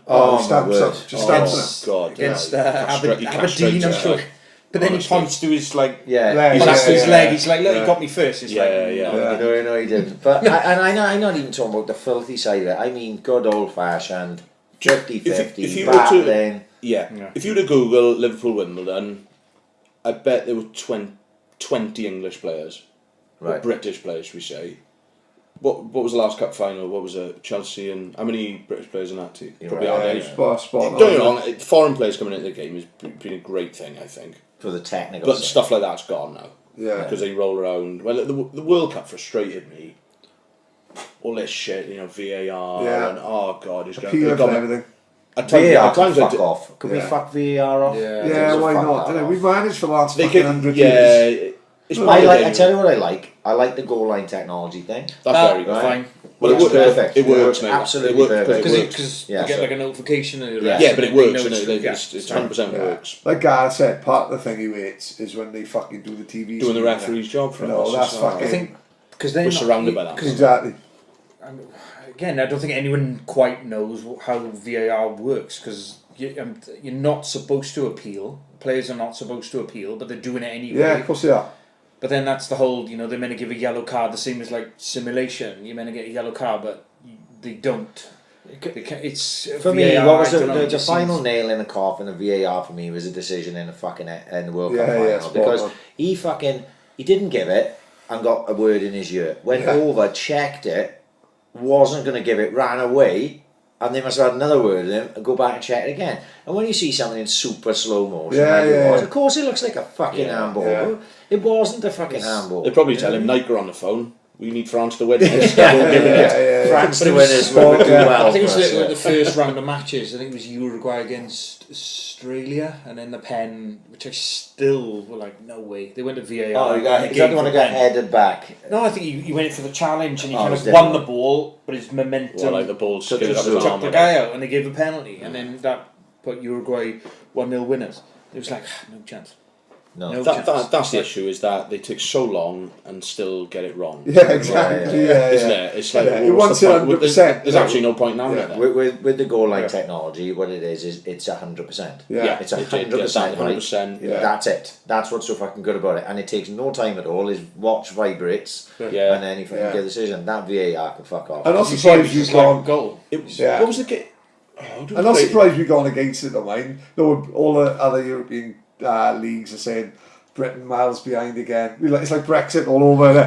We just fucked it off. We just said, fuck it, we don't have it. Don't like it. Don't It's like it. Boris different. Johnson has said, if we don't give... if we don't have VAR, we're going to give 350 million to Fleetwood Town, like, you know what I mean? That's what he said. Yeah, it probably is. On the battle bus. We don't like change. You don't like change, no, I No. fucking hate change. No. No, I VAR, hate no, change. No, I think that like Gareth said, that how can you spend all that time reviewing it and still get it wrong? You've got to get the decisions right, and that's You've almost got to have like an ex-pro up in the watching on Yeah. TV. Yeah, Not 20 not- refs all in kit It's like- watching. Oh, that was No, proper Those are- nonsense. yeah, exactly. You know, to have 20 refs in a kit in front of a bank of TV screens, I was thinking, oh boys, come on. Yeah, Like, it's a And nonsense. every time I went to it, you're like, Jesus Christ. Because what they do in American sports, like American football, I watch a lot of American football. What they do, they got like a challenge flag. So the coaches, I think you're allowed one challenge a half. So obviously, if you get a real dodgy decision, It's like a tennis thing as they well, isn't they it? throw like obviously in American football they throw the yellow flag, but they throw like a red flag, and you're allowed one. And if you get it right, it's fine. They reverse the challenge. But if you get it wrong, you lose a timeout. So obviously they got three. Right. I think it's 3 per half or 3 per quarter. I can't quite Yeah. remember, but yeah, you only got one per half. So instead of every decision going to the Yeah. VAR, you got Yeah, you know, I think it should be effectively it should be an ex-pro. maximum. You've got for me. you've got one per half, and if you lose it, then you're Yeah. like, well, you can't use the VAR for Yeah. the. So maybe I don't know, bring in you're some trying to sort of put an ex-pro challenge in the rule booth. rather than the VAR, because no one seems to know. have you seen those documentaries? If you went to American football, Yeah, no, the All or Nothing ones? I tweeted you. It was the All or Nothing, the Man City one. I've been I'm trying to get you into it, but obviously you haven't got. Brilliant. no attention spans. Yeah, Brilliant. he's glazed over then. yeah. But like, I've You watched think you're the. Sticky Vicky, yeah? We Yeah, talking 'cause about I- fucking Pep No, Guardiola. just remember, you told me there were custard creams there. Where are they? Because You're gonna dip any beer, eh? Because there was the first series they had like I think it was the Arizona Cardinals, Yeah, then yeah. there's the LA Rams, Then then the the All Cowboys. Blacks. The All Blacks have had one. They've had Michigan Wolverines, like a college team, which is like, I just started out. which is very It's good. fucking fantastic, man. If you like behind the scenes, the only thing I don't like about the Man City one that pissed me off a little bit is there's a hell of a lot of fucking men in suits behind the scenes doing the football, making decisions about football. Like, you know what I mean? Right. You know, like Brian Marwood, who's played for Arsenal. Yeah. He's in there. You've got some guy from Dubai, He from done Abu right, didn't Dhabi. he, Marwood? Marwood had done brilliant. He's like He was a commentator as well at some point. He did. He was there, thereabouts. Yeah, but mate, he got a hell of a screw. Like and they direct the football in there. It seems like a load of men in suits behind the scenes making football decisions, and you're thinking, fuck, that fucking spins me out. Yeah. But as a documentary behind the I do want to behind watch the it. scenes, Yeah. and the college one, what are the they? Michigan Wolverines, because it follows them, because obviously they're college students, so it's following the one guy. I think he's lost his father, but they're following him, and they got a liaison who's taking him to class and making sure that his grades are up to scratch, and then 5 minutes later, then it's the start of the game, and then they're obviously they got the camera in his face on the touchline. I tell you what, that's a lot of pressure for a college student, especially if he's trying to make the grade to go into the NFL. He's got to do his schoolwork. He's got to concentrate on making the fucking grade. Lost his fucking father. And now we got fucking Teddy and his fucking film crew behind him all day. You know, it is hard work, but no behind the scenes shit like that. I fucking love. I love shit like that. Because before that, we only really had like the Living with the Lions, which we kind of followed the Lions through the tour. Yeah, it was on 97. That was quite good. Yeah, that was the first one. South Africa, I think. What's that? That was the Scott Gibbs one, wasn't it? Scott Gibbs was had them all in a huddle. That's it. It was Wonderwall and all that sort of stuff. When you look at that side, and we had Delalio and fucking people like that. So that was the first time everyone kind of went behind the scenes. But American football have been doing it for years. All like the America's game we watched, and I watched one the other day, the Raiders. And they won it in like 76, but they've still got footage of them in the locker room from like 76. So the Americans are like obviously 40 years ahead of us now, because they've been doing it for 40 years. Only now we're getting behind the scenes of Man City. Did you see them take the piss on Twitter of the David Brent with Pep Guardiola in a jail? Classic. Brilliant. I fucking absolutely creased me. I didn't know what was about to happen. Brilliant. I was like, what's this? Like, it's funny thing is just clicking this. He's fucking mad. Pep is like very intense fucking guy, isn't he? You know what I mean? From pictures of him, But like, you see, when they're on their private jet, everyone on the plane is sleeping. Fucking Guardiola's here in his MacBook, like, you know, fucking constantly working. Tell him who reminds me of Kurt. Now I'm fucking thinking of it. Brian Kidd. Brian Kidd is like Man City's Alan Curtis. He's like in the background. He's here. Hey, what's happening? He's here walking around with Sticky Mickey and that. Fucking brilliant. Like Brian Kidd is here. Stealing a living. They got sick 10 years ago. Brian Kidd's walking around. Brian Kidd's strutting around with Alzheimer's. He don't know where he is. Like he still thinks he's playing for Man United. He's looking the best Lord Charlton to go all eternity. Brilliant. I gotta ask your opinion on something. Can Ollie McBurney get 20 this season? What do you get for Barnsley last year? I thought it was He's 20. had 11. He's had 11 in 20 games in the Championship in 2000 and. I'd like to think he can, so you got a matching tattoo. Right, so I've gone fucked up again. Is that what the bet is? So what happened was, on WhatsApp last night, fucking McBurney scores the first goal. Great first goal, wasn't it? Yeah, lovely football. 2 great goals, actually. I like the different style of goals. From the positive, both goals were fucking brilliant. They were as good for us as they were as poor for us on the defensive end. Both goals. And first goal's going in, fucking great. Fucking I'm jumping around the living room, and I was on WhatsApp, and one of the boys have said to me, Josh Williams has said, "Oh, fucking McBurney get 20-25 this season." So he said, so I got, fuck mate, he won't get 20-25. He said, you know what I mean, he'll score a few goals. They said, he won't get 20-25. I said, well, I'll have a bet with you then. If he gets fucking more than 20, then you've got to get Ollie McBurney tattooed on your ass, and if he doesn't, then I've got to do it. So, right, always a dickhead for a challenge. I thought 20 is a lot. League goals? Yeah. League goals. I'm having come on, this game. He gets 20. He gets 20. 20 goals. 20 goals. It doesn't say all competitions. He's not going to play in any other competitions anyway. Well, no. We can't afford to fucking play him in any other competitions. No. 20 league goals. So I was like, nah. He's on 3 already. 3 on 3 and 4. After Birmingham, I would have said no chance. Agree. Poor against Birmingham. and then he's banged into absolute beauties. Yeah. So I think you're in big trouble, mate. What I liked about him last night was how different both goals were, wasn't it? Yeah. How, they was both so different, like, you know, fucking one was a great finish, one was like, One was a toe he had no right to get his that header Perfect. in Yeah. that angle, like, fucking hell. No power in his jump, you know. Yeah. But he's sort of jumping backwards. Yeah, He's like also- penalty spot and he kind of loops in there. Brilliant. You just when them ones when they come in, the ball makes the header a lot easier than almost it like, looks. you've got the no ball, option but to. the ball, you just literally got to guide it. You just go in. I'm going to head it back that way, and it goes in, and he goes bump. And because of the lift it had and where the keeper was stood, the keeper wasn't out of position in any way, but it just fucking murdered him with the way it went over into that far corner. Yeah. It was fucking fantastic. Don't get me I was wrong. shocked it was him actually when you're watching the build. It was all happening so fast, and then That was. Oh, he looked like it was just like he looking like a fucking top pro for fucking years. I didn't think But, he don't get me wrong. Like I don't give a fuck what I got to get Ollie McBurney to. I hope he gets 20 goals. Yeah. If he gets fucking 20 goals, we've had a decent season. Yeah. Because you think about it, right? You think about it. If he scores 20 goals in the Championship this season, and we don't get Premier League clubs are going to look to sign him for scoring 20 goals. And knowing our board, they'll sell him. They'll sell him, but Yeah.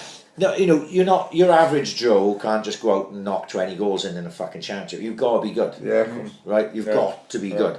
So for him, and he seems like an honest fucking lad. I tell you what I like about the EFL coverage on Sky is they interview players immediately after the game And from each team. on the pitch Yeah, I at the saw same that, time. yeah. Fucking great. Was it really was into McBurney that? on one of their players as well? It was McBurney and Was it not Hernandez? No. They did after it was Paulo Hernandez. Yeah, It was. Yeah, it it was did after Birmingham as well, didn't it? It was Connor Robertson, one of their lads. Yeah, and I really like because Connor Roberts was man of the match in the I don't know if he actually got man of the match, but he was like the Swans Yeah, best I think player. And McBurney had man of the match. McBurney had man of the match. I was like, fucking, I love that. But they say if I lose that bet, I lose that bet. I don't give a If fuck. he scores 30, you'll have a sleeve. An Ollie McBurney Ollie sleeve. McBurney sleeve, like. We'll have to put a word in. We'll have to get him down there to tattoo my ass. Yeah, we'll have to do it in Benidorm. We'll go back to Benidorm for Bad show. Big Al will fucking sort us Yeah, out the fucking yeah, hotel, yeah, okay? But the concern is, and I said this to Josh. I said, right, okay, yeah, maybe he can get 20 in the fucking Championship. Because what Josh was saying was that he scored 3, and it's a 46 game fucking season, right? Yeah. So, he's only going to really get 1 and 2. Guess who 44? Because all the boys now, they're on their 10th accounts. Yes. So it's Exactly. every now and again I go, so and so follows you. And I'm like, Yeah, who's that? Yeah, that's Josh. So 44 accounts, is he? well, yeah, I think so. I said to him, and this is a genuine concern outside of this fucking bet or any of the banter with that, is, if he does get fucking injured, what have we got? Like, I mean, we've literally at this point sitting here right now, we've got not a single striker to come in except And Leo Cullen, Boney's 2 months away, month but then- and a half and then away, you're but relying on which him not they getting may good. bring him forward, but with Boney, I don't know. But then are they looking at, because he's another one I heard rumours about, like Olympiacos or Fenerbahce. I think there's some Turkish clubs I haven't. I think wanna- if they could loan him out by the 31st of fucking whatever, he's gonna go and he's gonna be gone. Yeah. But he's never going to Just pass. to get- He's never going to pass a medical. I don't think he's anywhere near passing a medical, is he? And he's training again because he puts videos on himself. But I don't think he's I don't know. I mean, I don't know if you can guarantee him to stay fit at the end of the year. 28-year-old but knees. Are we gonna? Is there any point spending 80 grand for the rest of the season if we're not going to get promoted though? Are we going to get promoted? I'm not sure. Imagine having a fit Boney in that If squad. you have a fit Bonnie in that squad, he'd be a I'd be a handful. beast. That 20 You'll have goal, Bonnie that, on 20 Arse as goals, well. no Yeah, problem. you're banging 20 as well. that season. Fucking ran out of room down there. Do you remember that I've famous seen your arse, photo? mate. Do you plenty of room? Don't worry about it. Remember that famous photo? Boney standing up with John Terry and I think it was Aspar. Yeah, he smashed him on a deck. That's it, they're both, yeah. That rumble that time, he was fucking I unplayable loved at it times. first round. I gotta Brilliant. say, he was Even brilliant. because I don't know if was it the season, that was at the start of the season, but I think the season before when he finally got into the team. Yeah. And he was just every time there'd be a point in the game where they'd lay the ball up to him and he wouldn't even look to pass it, he'd just control it, and he's literally just holding back whoever it was, centre half. I think it was like The whole Robert defence. Hoof. And he'd just be holding him off. And he'd be trying to get him off him, and he'd just be like, What was his name? just lay it off. There's a good picture. Dad saying it. We played Cardiff, we beat them 3-0. Gary Monk's first game in charge, and they had a cocky centre half who was giving it a bit. And Will's got the ball, played into him, and he's just holding this centre half like that, and he's like can't energy him. And there's a picture of that, and you can see the Swans bench about all like that, roaring with laughter, like look at this tosser here. Yeah. He's giving it all a big one before the game. He was brilliant, Will, when he first came on the scene. The game I remember with him was Stoke as well. I think he was just getting into It was the first time we got robbed that game. Yeah, it was. That was a that shitty penalty right that there. penalty right at the end. And I remember they had Robert Huth and Shawcross centre halves, and Stoke over the years had bullied us a bit, haven't they? So first ball goes up in the air, Huth's under it, Boney comes across, smashes him to bits, right? Huth's splattered on the floor. So I hadn't seen much of Boney, but I'm like, fucking hell, I like this guy already. Here we go. Literally 2 minutes later, another ball up, Shawcross is under it, and Boney's clocked him, and he's blam, just taking him out as well. But he's won the ball both times, right? And he smashed them to bits, yeah. Honestly, I've loved him. After the game, Dad was like, "What do you think of that?" He's like, that's it. Yeah, Dad went up to Boney. He said, "Yeah. Do you enjoy it today?" He said, "Yeah, I did. I like physical." That's It was Boney said the other only night. first time him. He did score in like his first 10 games. No, He scored twice that game.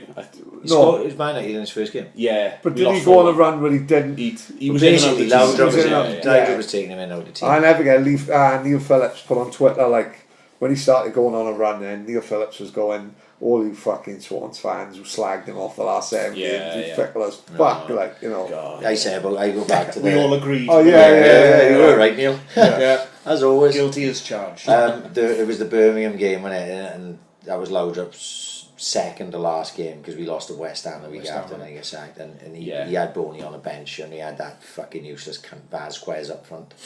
Yeah. That was right, innit? And he was like fucking, he just run around chasing shadows all game, and then eventually decided to fucking move him and bring Boney on, and he scored 2. He dominated the fucking second half, dominated Birmingham, scored 2, and that was the game I went, yeah, he's fucking cool. Well, you think? I think it was like Man United home, wasn't it? And we lost. Was that right? Yeah, Van Persie scored the scissor kick volley. That's like 4-1. Was that David Moyes' first game? There we are. And then, no, it must have been. Was it the year before? Was Boney there? That was Boney's first season. I remember we played Palace away and he started Vasquez before Boney. I remember even Dad was like, he liked Laudrup in fairness, which she doing like even like Ashley Williams, people like, why are you not picking him? Because I could see him training what a handful he was. I don't know. I'm guessing it wasn't his signing, was it? I don't know. I don't think it was. No. Same as Shelby as well. There was a few that were signed before Laudrup's Spanish Inquisition. They all piled in, didn't they? Yeah. Shelby could have been great if he won such a fucking booty, like. Yeah, he's not right. No, yet. he's not. He's great fucking player, like great talent. I watched a bit of him in his Cardiff and he's clipping balls all over the place. Yeah. Left foot, right foot. Yeah. That's it in training. He's just banging him. He's just bad stanchions all the time. But that goal he scored from like halfway line. Villa. Villa. He scored a cracker. I remember he scored a cracker against Southampton. Southampton. Yeah. Nearly said the Won the Del game, St he won Mary's, 1-0. but he put one in the top corner. Brilliant. He played a ball, and it was on some Premier League years I was watching the other day, and he hit the ball. It was like rolled into him about 15 fucking yards inside his own half, and he was rolling it, and he didn't even look, and he hit this ball like at an angle, like as if with golfers they play and it fades in or whatever it is, and it just I don't even know how he saw the striker make a run. It was that Spanish boy that plays that is in and out of the Newcastle side. I can't think of his fucking name now. And he went, woof, and it, honest to God, you should have seen the ball when you saw it in slow motion. It comes right round, right into this boy's run, and he just took one touch and fucking scored. And I went, oh my God, how many players in the fucking world could play a pass like that? Let alone fucking Problem is he's not athletic, John, though, is he? No. He couldn't get up and down the park. No. That's ultimately that's gonna. I can't see him playing for England. Can he have been a regular? No. He might get the odd cap, but The attitude. Some people just it's like him and Wilshere didn't make the squad, and everyone was up in arms. The fact he didn't make the squad, and I'm like, fuck yeah. We're watching for a season of the Swans. Yeah, he's one of them I like players, isn't it? Who put that fucking pass on and go, fuck, not many people can do that. But then you don't see the 3 games. Well, you mentioned the last part, the Oxford game, wasn't it? The Oxford game, the last 5 minutes, Oxford game. Brad didn't want to be there, did he? No. not at all. Him, Tabernau. He's in Benro right now, probably. Get Tabernau. Tabernau. And then it's like Bafferty Gomez. We just had like real mercs down in Oxford. They bullied us, and it's like Oxford, for Christ's sake. We went 1-11 that game as well. Montero scored. Yeah, he told a story about Tabernau, Dad did, before. I can tell us, I'm sure. And he... Can't know.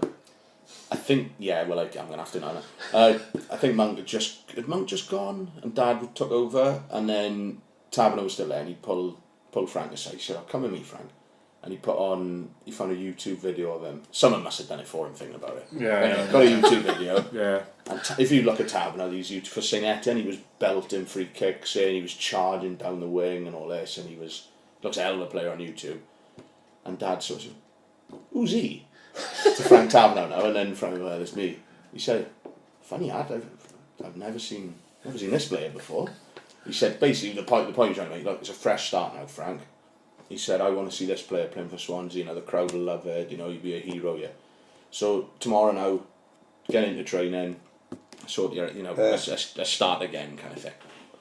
Okay, Alan, yeah, no problem. So anyway, next morning about 8 o'clock, text comes through from Frank Tabernau. He said, going to miss training today, out last night, drunk. Oh my fucking god. And then basically Dad was like, "Right, Tails, you're back in." What the fuck? Honestly, he was just like shambolic. At least fucking lie. Couldn't even spell it right. At least lie, innit? At least lie to the legend. Yeah, at least I got a bit of a cold or something. Yeah. He said, "No, out last night, best. Fucking Won't be in tomorrow." Alright, there we are, thanks Frank, that's great. Where's he going to go anyway? To get pissed? He ain't going down the builders, is he?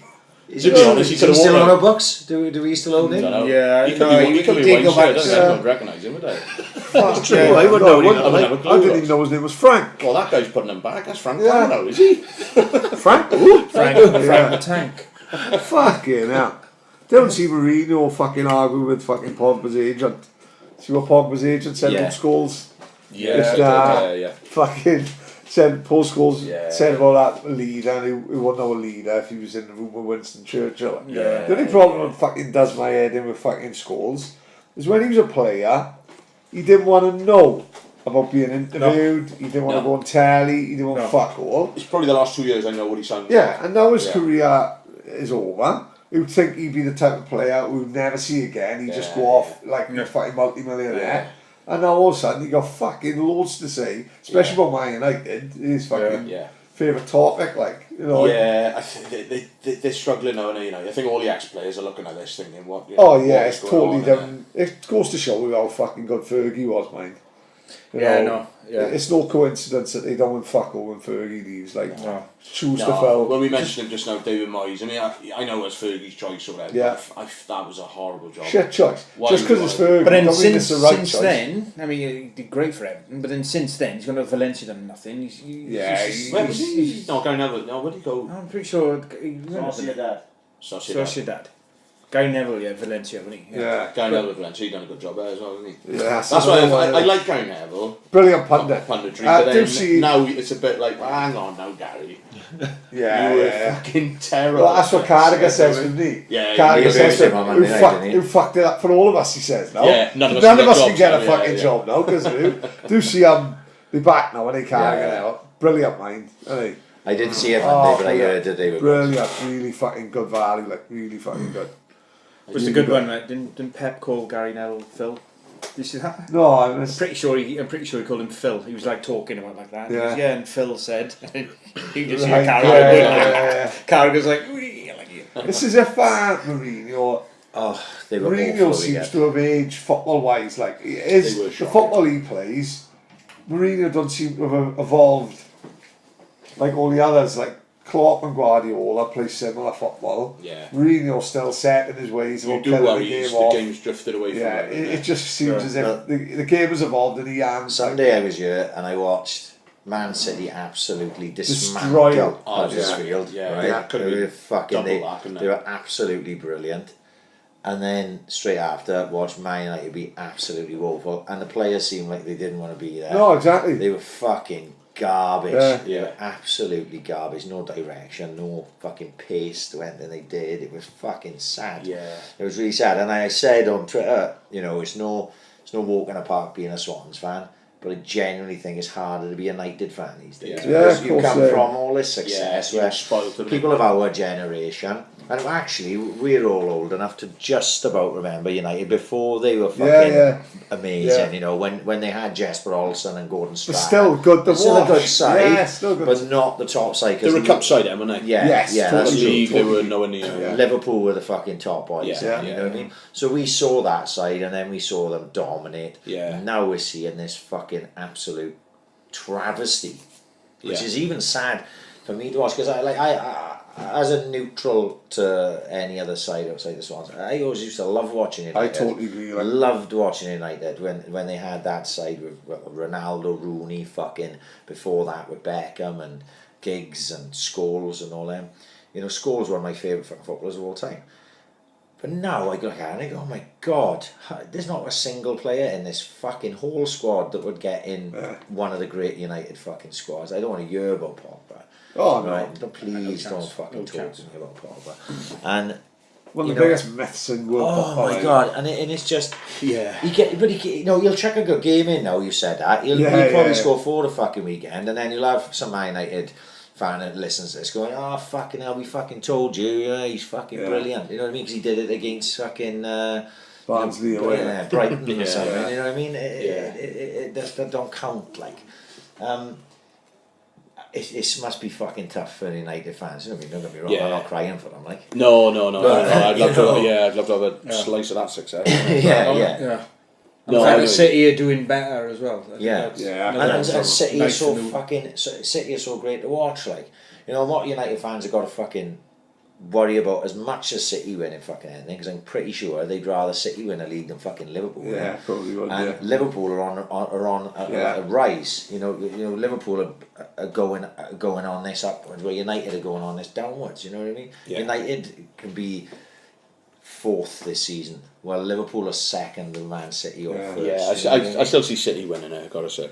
I It'll be think- interesting to mind how Liverpool will drop points against shitty teams. That's their problem. If they can turn that round, they'll Yeah. pip them. But yeah, they United, still, you know, I didn't really. watch the game against Palace, but apparently they didn't play that brilliantly, but still Yeah, got a comfortable, like. 2-0. Yeah. Kate, is a great side. Did you see that turn? Great He just sign. absolutely crifed that boy. I think that boy's still running. Yeah. He's still going. He's up in a stand somewhere. It's a Like, great where sign. did he go? Yeah, really good sign. Isn't it? Pat, talk me through Bobby Madley. Right. I'll tell you exactly. Everyone lost their fucking shit, didn't they? I'll tell you exactly what happened. One person have said on Twitter, right? One person have said that he got caught on video shagging a dog. This is the scary thing about Twitter, right? Within the hour, right? It was fucking literally trending, wasn't it? That was unreal. You know, it was literally I missed true. it. I missed it all. It was right? true. I woke up the next morning and like I see on my Twitter feed, Bobby Madley's a dog nonce. And I was Right, like, it was but all what about over. then? And I was like, what have I What missed? about then? I'm in 2 WhatsApp groups that sent in. I've got a photo of Bob Madley like with a dog, Yeah. and it's just a bald man licking a dog's ass, right? But it could be any bald man in the world. It could have been me. You know what I mean? Thankfully, camera phone's on the wrong day. Right? But fucking, literally, it's fucking could be anyone. Then all of a sudden now, there's a photo saying, that's Bobby Madley. Like, it must think, it made me think, the world Nobody's is safe, scary. is it? The Nobody's world's safe. the world's Yeah. scary. Like, you know, this guy could have quit because he got family problems, or someone could be dying in his family. Health problems, like, you know what I mean? Unless he caught syphilis off this fucking Labrador, then fucking, you know what I mean? It's mad how quick it can go from nothing Yeah. to that in fucking 100 miles an Explode an hour. hour. Oh, It was absolute. That's literally what I woke up to. It was like, I said, what the fuck did I miss last night? Yeah. Oh, fucking Bobby Madley, fucking Yeah. dirty cunt. You know what I mean? Crazy, man. I'm waiting for the WhatsApp video to come. Yeah, Like. And you're just constantly waiting for the Crazy. WhatsApp video. Yeah. Like, something Right. happened to like someone will send that to me. Yeah. Love Island, isn't it? It's always great having a Love Island leaked. You know what I mean? There's always birds in Love Island who will be battered by the time they come out. Like, you know what I But mean? still, you'd rather see the Bobby Madley one, just to see if it was true. Roll off Love Island or Bobby fucking Madley shagging a fucking poodle.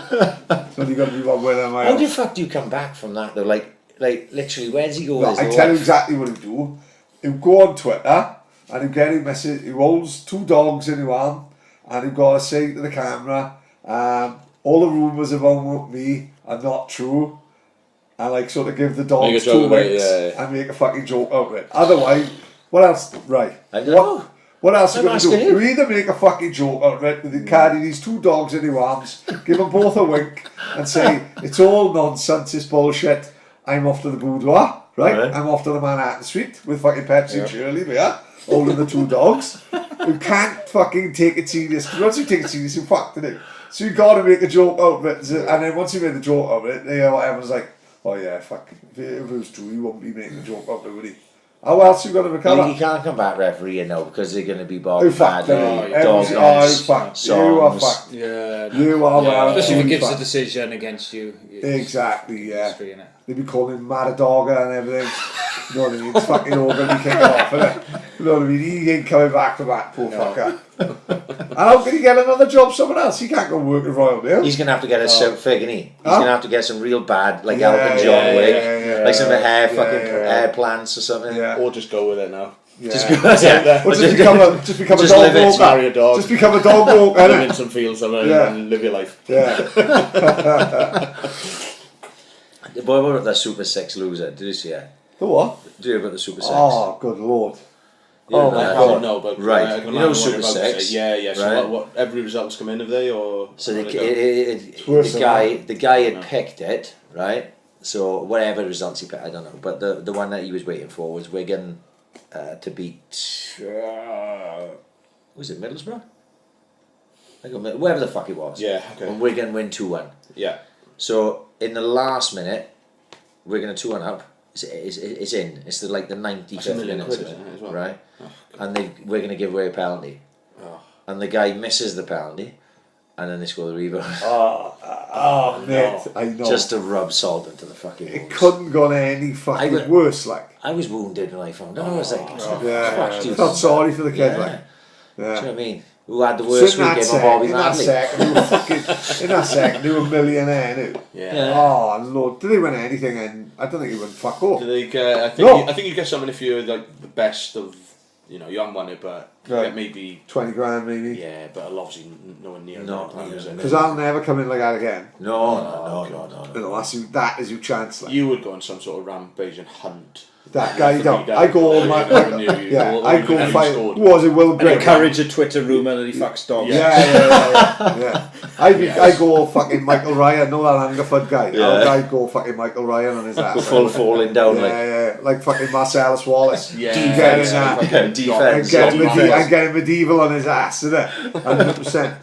Couldn't talk about it last week. Jay Harris got a Commonwealth title shot. Yeah. Oh no, he is a Commonwealth title. So it's in Yorkville, isn't it? Yeah, exactly. They'll take a couple of buses home from Swansea, I should imagine. Yeah. He gets good following. Yeah. He does. A lot of his mates do follow the podcast. Oh, is it? Yeah. Isn't it nice to see him fucking get a fight? Like this looks like a proper fight. It's totally nothing to do with Frank Warren now, though. Oh, it's not. No, is it? No. It'd be great to have him in, wouldn't it?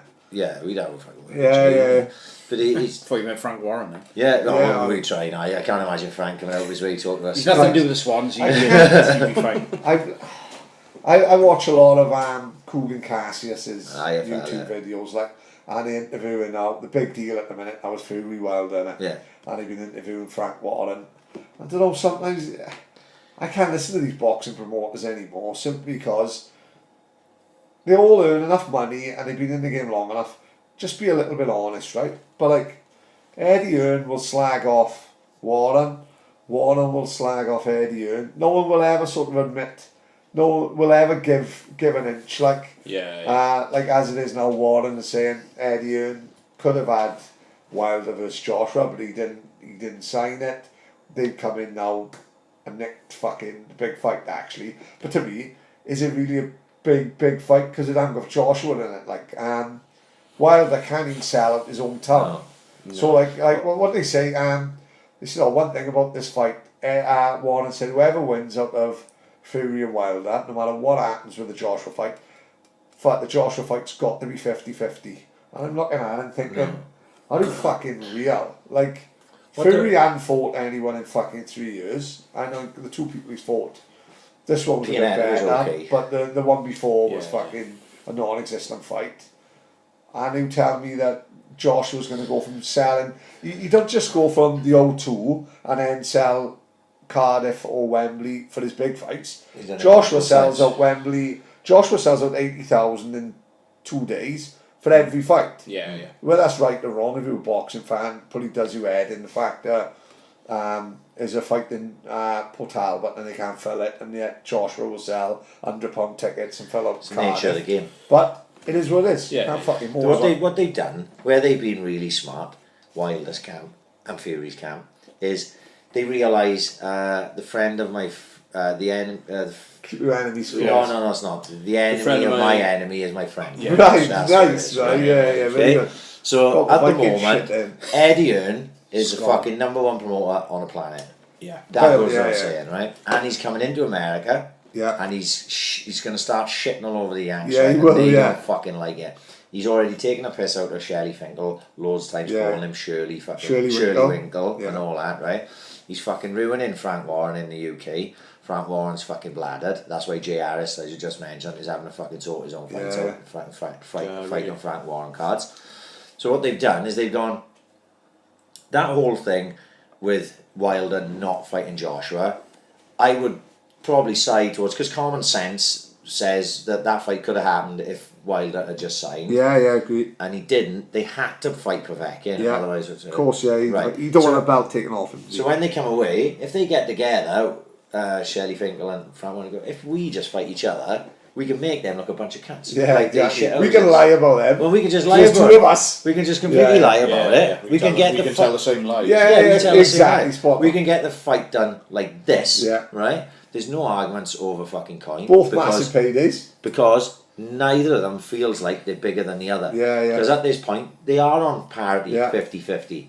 Whereas if Joshua was to fight Fury, at this point, Joshua's the much bigger draw. If he was to fight Wilder, Joshua's the much bigger draw. When they fight each other, they're both 50-50. Yeah, There's no yeah. fucking problem. Yeah. Fury's prepared to go to the States, fight in Vegas. He don't care. He's going to Yeah. get fucking Is paid. is that what the fight's going to It's be? done, Yeah, yeah. it's done. Well, what happened? Frank Yeah. Warren said it was class. Typical Tyson Fury. Frank Warren come into the ring, said, "We got a massive announcement this week. We're going to tell you where the fight is." And Fury come on the mic, went, I can't wait to fucking beat them in Las Vegas. Yeah. So he fucking totally fucking It was- outdone.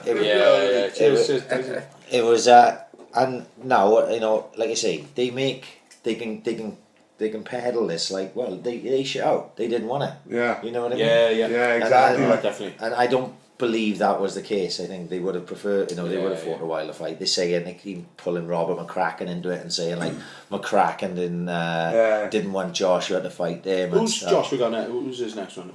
Alexander Povetkin. Which in itself is no fucking walk in the park. but right? it's You know what I mean? No, So but it's not, He'd like- definitely be favourite in that fight. But Like, I it's- don't follow boxing as you, but that's not a fight that's going to really. I'd be there to watch Joshua then, I suppose. Isn't Yeah, it? It's but- not one but that's gonna- Joshua's- like Wilder and Fury. The Yeah, two Joshua's going to sell out isn't that arena no matter what happens because the casual Yes, fans get yes, behind of course. Joshua. Right, well, that's in Wembley. It's in Wembley. And when is that? That is September, isn't it? Yeah, Yes. fuck's the end of the month. September's got massive. I'm trying to find a way they get BT just for September, but they are fucking robbing fuckers BT, aren't they? yeah. £30 a month. You can have it free for 3 months, Yeah. but then that's a 12-month contract, right? So that's part of me thinking, right, I don't really want that. I'll have it for the month. If I time it right, if I have it at the end of August, I'll catch all the Because it's McGregor- Triple G. Yeah, so well, we're going to that now. I've catch Triple G, Canelo, McGregor, Diaz, Joshua, and I think there's one other. I thought if I time it right, but they want £30 a month, £30 installation. So for that month, I'd have to Paying pay 60 £60. Yeah, you're paying for an extra month. Yeah. For not getting it. So I'm fucking beating fuck up my fire stick trying to get out of it. That's a fucking nightmare. There's more fucking buffering in my fucking house than a fucking ring announcer. Yeah. Fucking nightmare. I don't know when that circle comes on. Yeah. Who just wants to beat everyone up my house. Yeah, doesn't it? yeah. You don't When that circle comes on, buffering on my head.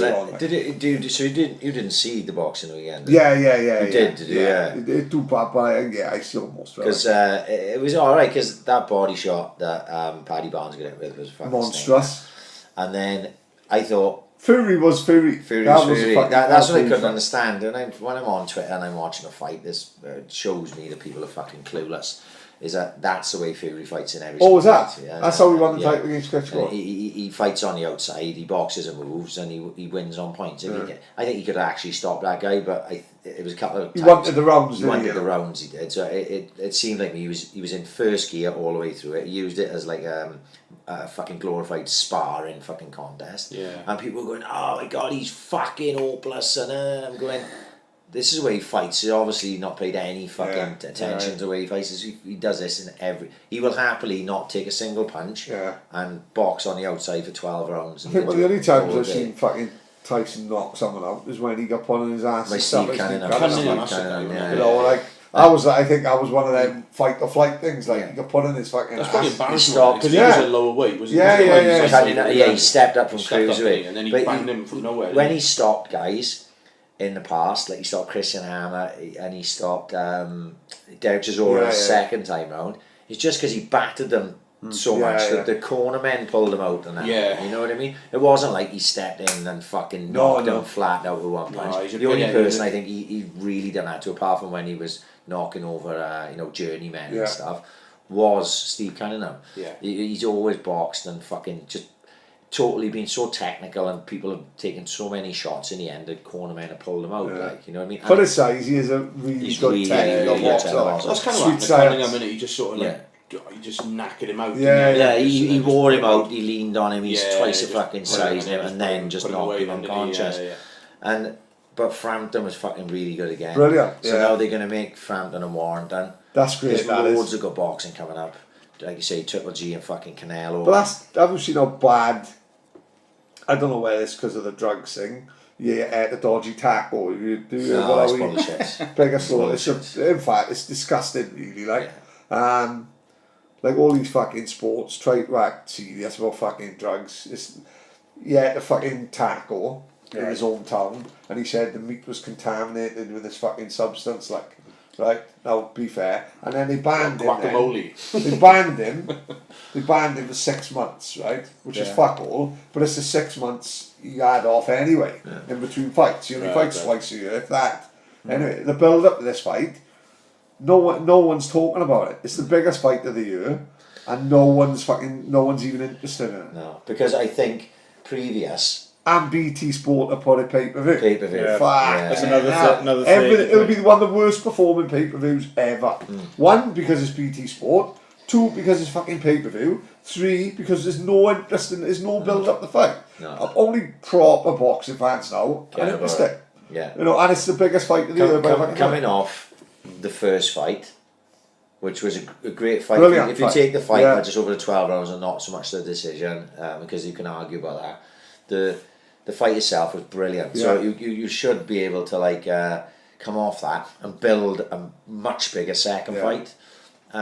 But because of the way it's gone down, people thought it was cheated against Triple G in the first place, because majority of people thought he won. Yeah, of course. And then to have Canelo so obviously cheating then afterwards, people are like, fucking hell, I don't really want to watch fucking Canelo. Like, I wasn't a big Canelo fan previous to it, and I'm only watching it now to watch Triple G knock his fucking head off. You know what I mean? But I won't be fucking paying to fucking do that. For that fucking for that privilege. I'll give that. Bring on the buffering, I say. Bring on the buffering. I tell you why. Right, another bunch of people making money off us. Right, apart from Red Stripe. Every cunt of the weekend. Why have we not been contacted by Red Stripe UK? Well, I keep tagging them. Yeah, you know what I mean? It's not for the one to fucking try it. Fucking hell, you know what I mean? They started since fucking Whispers closed down. They've been making no money in Swansea. Exactly. No one drunk. Right. That was the only place. We got in with us. Red Stripe. Yeah, we got Red Stripe in work. On draft. No, cans. Yeah. Well, they charge about £8 a can, don't they? No, it's actually probably the best value. Is it? Yeah. Yeah, I think it's. Well, I say best. I think it's $3.90 for a can. Fucking hell, spells. But then compared to a can of Piston Head, which is $3.30 bills, and that's what's Piston Head? You wouldn't. No, craft beer. Is it IPA nonsense or that? They put it as new chest. Maybe put it as new heads, right? Yeah. Lead in your pencil. I'll have a photo of that Bobby Madley photo. Be blaming me again now. But yeah, Red Stripe always do. Right. remember a while back, and I got non-stop about it, right? Because I said, oh, I like that fucking Spal black and white hooped DP fit for Robert light Elsie, top, is it? right? Right. And the guy Kev, fucking Kilo Bravo, fucking kindly, because I donated money to charity, Yes. he brought me that top, one top I always wanted, even though I was about 4 sizes big me, because Yeah. he's a massive fucking bloke, Right. right? Yeah. The DP fit for life tops all over the place, I no? know. I know. Every fucker got What the it. no? fuck? You Yeah. can't tell me that we didn't, at some fucking juncture, fucking inspire somebody to mention to somebody Yeah. To remake it. to I'm start sure his name is remaking Rob that Elsie. fucking... It is. Yeah. I follow him. He seems to be doing all old Swans Retro kits. Like. kits, Yeah, yeah. in all fairness. And the like, DP Fit for Life, they're all fucking... everywhere. Everyone's fighting over Yeah, them. Hey, hang on, everywhere. every time I look, Robert Elsie, someone sent me a message. I ordered mine 3 weeks ago, still no sign of it. Yeah. He's fucking hell. He's raking it. They haven't isn't got he? enough material. Everyone's running Yeah. around like Jossie's Giants from Cumberland, isn't he? He's talking about fucking 35 of them. Every Bastard, cunt's what making he- money. yeah. The only fucking not making money is fucking me. I'm fucking Brassic trying to fucking host this every fucking and month. let's face it, it's the Gulf Isle orange top or orange lid. Or remember the Action yellow, garage. yellow action one? Yeah, I had the yellow and black action one. It was a shocker. Another Yeah, rubber. part of that for Yeah, your but that's- work thing, the wasn't it? middle bit was like rubber. Wasn't That's- it? And that's- every time in the wash, it folded. So Yeah, but like the that top was like the folded. Yeah. that was the selling point of it, wasn't it? It was Yeah. something totally different, like Yeah. absolutely shite, but totally different. You know? I wore it for the last game last year. I always end Yeah. up. I saw the orange one the other day. There was a kid wearing it. Was that the first year in the Premier League? We had an orange away kid. Yeah. Yes, I my kids had it. Yeah, Right, okay. The orange I tried Adidas. looked at it. Oh, hello. it was Good old orange school, with right? orange That's 7 with years old, that is. the white and the. Obviously, because who did we have when we first came in as sponsors? It was a betting company. Anyway. Was it 32 red? Yeah. 32 red. Right, yeah. You couldn't have the. Was that? Yeah, that's where you go. Yeah, you're bringing out your retro fucking jacket. I was at the game against QPR, and it was we played in red. QPR. That was the second season when I That was was the second season. Michu's Yeah, debut, so that I was was red for that. But yeah, my kids had that orange one because a photo came up on my Time Hop literally a couple of weeks ago. Yeah. Not Time Hop, fucking Facebook memories of me holding them, and they had that kit. Because I remember when they launched it, so it's a bright orange kit, bright orange shorts, bright orange socks, Yeah. and then the three that they got modelling it are Tatey, Monk, and it's just like, yeah, no, you Looks couldn't- like 3 bottles of Lucas Ale. What's your favourite kit? Swans kit. I can imagine who fucking. got Yeah, I've got back. a few. Yeah, no, I like the yellow action one because Yeah. it's just awful. And then the following year then was the orange and blue Gulf Oil one. That was Yeah. a nice one. which That- is That brings good, back some man. memories. I think though that has that unlike the yellow and black action one, which still looks terrible. Oh, awful. That yellow and that orange and blue Blue. that one, you go. I'm not saying get with it. What I'm saying is it's probably it's like so memorable that Iconic one, kit, like- iconic kit, Yeah. like do you know what I mean? Like you know, for me, like the DP Fit for Life one. Yeah. It's not obviously not as. I know what you out mean, there. yeah. It's Even, not- Good, and then even the I'm Gulf trying to- Oil yeah, side and was... then- Yeah, and I'm trying to think because I got in the house as well the I think the home kit as well, the Gulf Oil one with the big Gulf. Yeah.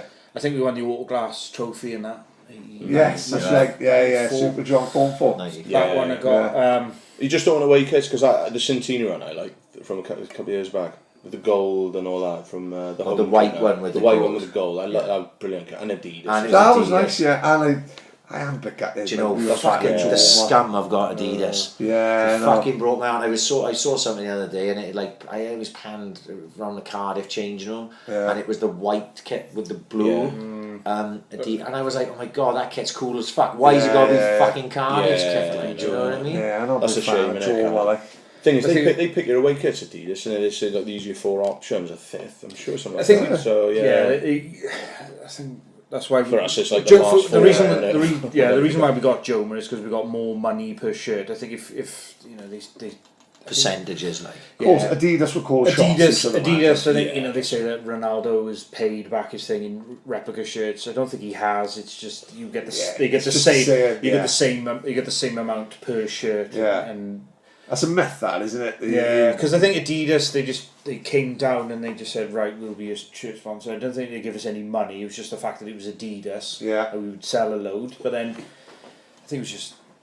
And it was like the white kit you couldn't really get wrong. Of course, it was white yeah. and black stripes, simple. And the away kits they can have but I think it was 1 year I think it was us, Southampton and Stoke. I think we all had that kind of like navy and green, but we had Yes. boots. Yeah.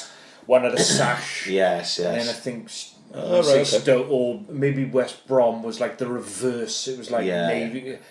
But I think you just, they're your colours. Just pick which. Do you want hoops? Do you want a sash? Or do you want that? And it's like, oh, I'll just have that. Yeah. That's how we didn't have any say unless you're Chelsea United. Of course, yeah, Because they yeah. were You don't makes have any sense. say. Spurs were getting a boost, weren't they? Because is it Puma that do their kits? Yeah. And they do Real Madrid as well. Exactly, And the it's- fucking it's team they exactly trained in top. from last Yeah. year. I was Yeah. like, and that was Oh, a joke. Was like, I see. But it wasn't even the kit, it was like the training top. Yeah. So Real Madrid's training top. Real Madrid's Bayern old Sports. training top was no Spurs. Spurs Yeah, second Spurs kit. kit, like, you know. Fucking not much talk on it. But even like we always get hand-me-down kit, like, and Yeah. I think Dad used to say they used to go away to like, I think it was like there was about 6 or 7 teams that all had, apart from Chelsea, Man United, probably one other I can't think of. They had their own separate colourways and stuff. But I Yeah. think so the Swans would go away and they had the I think it was like a navy blue with like neon orange stripes. Yeah. But they would go away to Southampton. Southampton have got the same tracksuit. The next week they go to West Brom. West Brom Same have got the stuff, same like, tracksuit. yeah. And the only difference is the badge Yeah. and the sponsors. But everything else is exactly the same. Yeah. I think it's just Adidas. It's just money making. Of course it is. Yeah. But it's like better much quality, Nice, oh, it's much better- nice stuff. Yeah. We Yeah, got well, a because it's Adidas, you can fucking Of course you do, you can yeah. wear it forever. Like, Honestly, Yeah. the Joma stuff now, Dad's got a couple of spare Shite. honestly, it's like being strangled and it's not okay. No. It's cheapy it's cheap Yeah. as shit, crap. and that's what we got now. So yeah, How long have we got Adidas. that deal for? How long until we fuck them off? And we go back to Macron. Begoni. Oh god, remember how them boots first came out for Mum's Radio that season? They lasted 10 minutes. Just Nice. split the bits. I was just standing like I'm not one to put a tackle in as you mentioned. And they just split an arm. I'm just standing in the pits like that. And off they come off. Who did that to? Nobody. Didn't you have a pair of honestly Julian Allsop's boots? I don't know his boots. Yeah. They were shocking as well. Yeah, I think they might have been the ones. They They just may have been split the them ones. off. Yeah, I remember. Yeah. Begoni special just split. Nice. Where's Begoni fucking shoes, for fuck's sake? It's like wearing. It's like wearing That's for 10 minutes. So yeah, for 10 minutes and then they fell apart. right then, boys. Yeah. Thanks for coming. Pleasure. Thanks for being here again. Third time round. You got to bring the big man now. Yeah. We'll convince him. You'll be subbed out again. No, it's probably I'll step You're out. fucking gone. You Oh, are. yeah, about you. Have you pressed record yet? When we started? Paddy's already fucking ordering his pepinos on his Yeah, Just I'm Eat app. fucking, I'm looking. He's watching the clock. This is what time Paddy starts clock watching. Half past 10. Yeah, you're a wrestling fan, Jimmy Anvil Neidhart, just a chuck-in. RIP, innit? You know, Yeah. yeah, seen that. Like, You they're love- fucking dropping them on. I will never be as hard as I was when I found out Elizabeth Miss died. Elizabeth. But, yeah, fuck What? yeah. Yeah.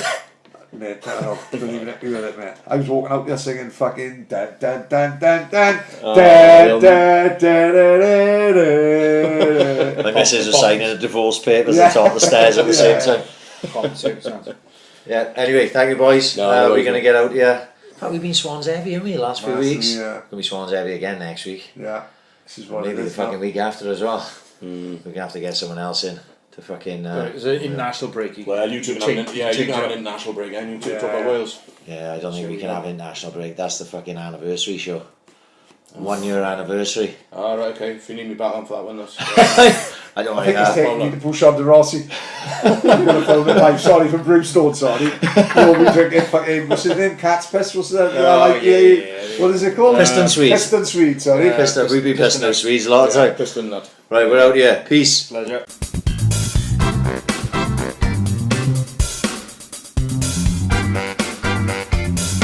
Ambition is critical.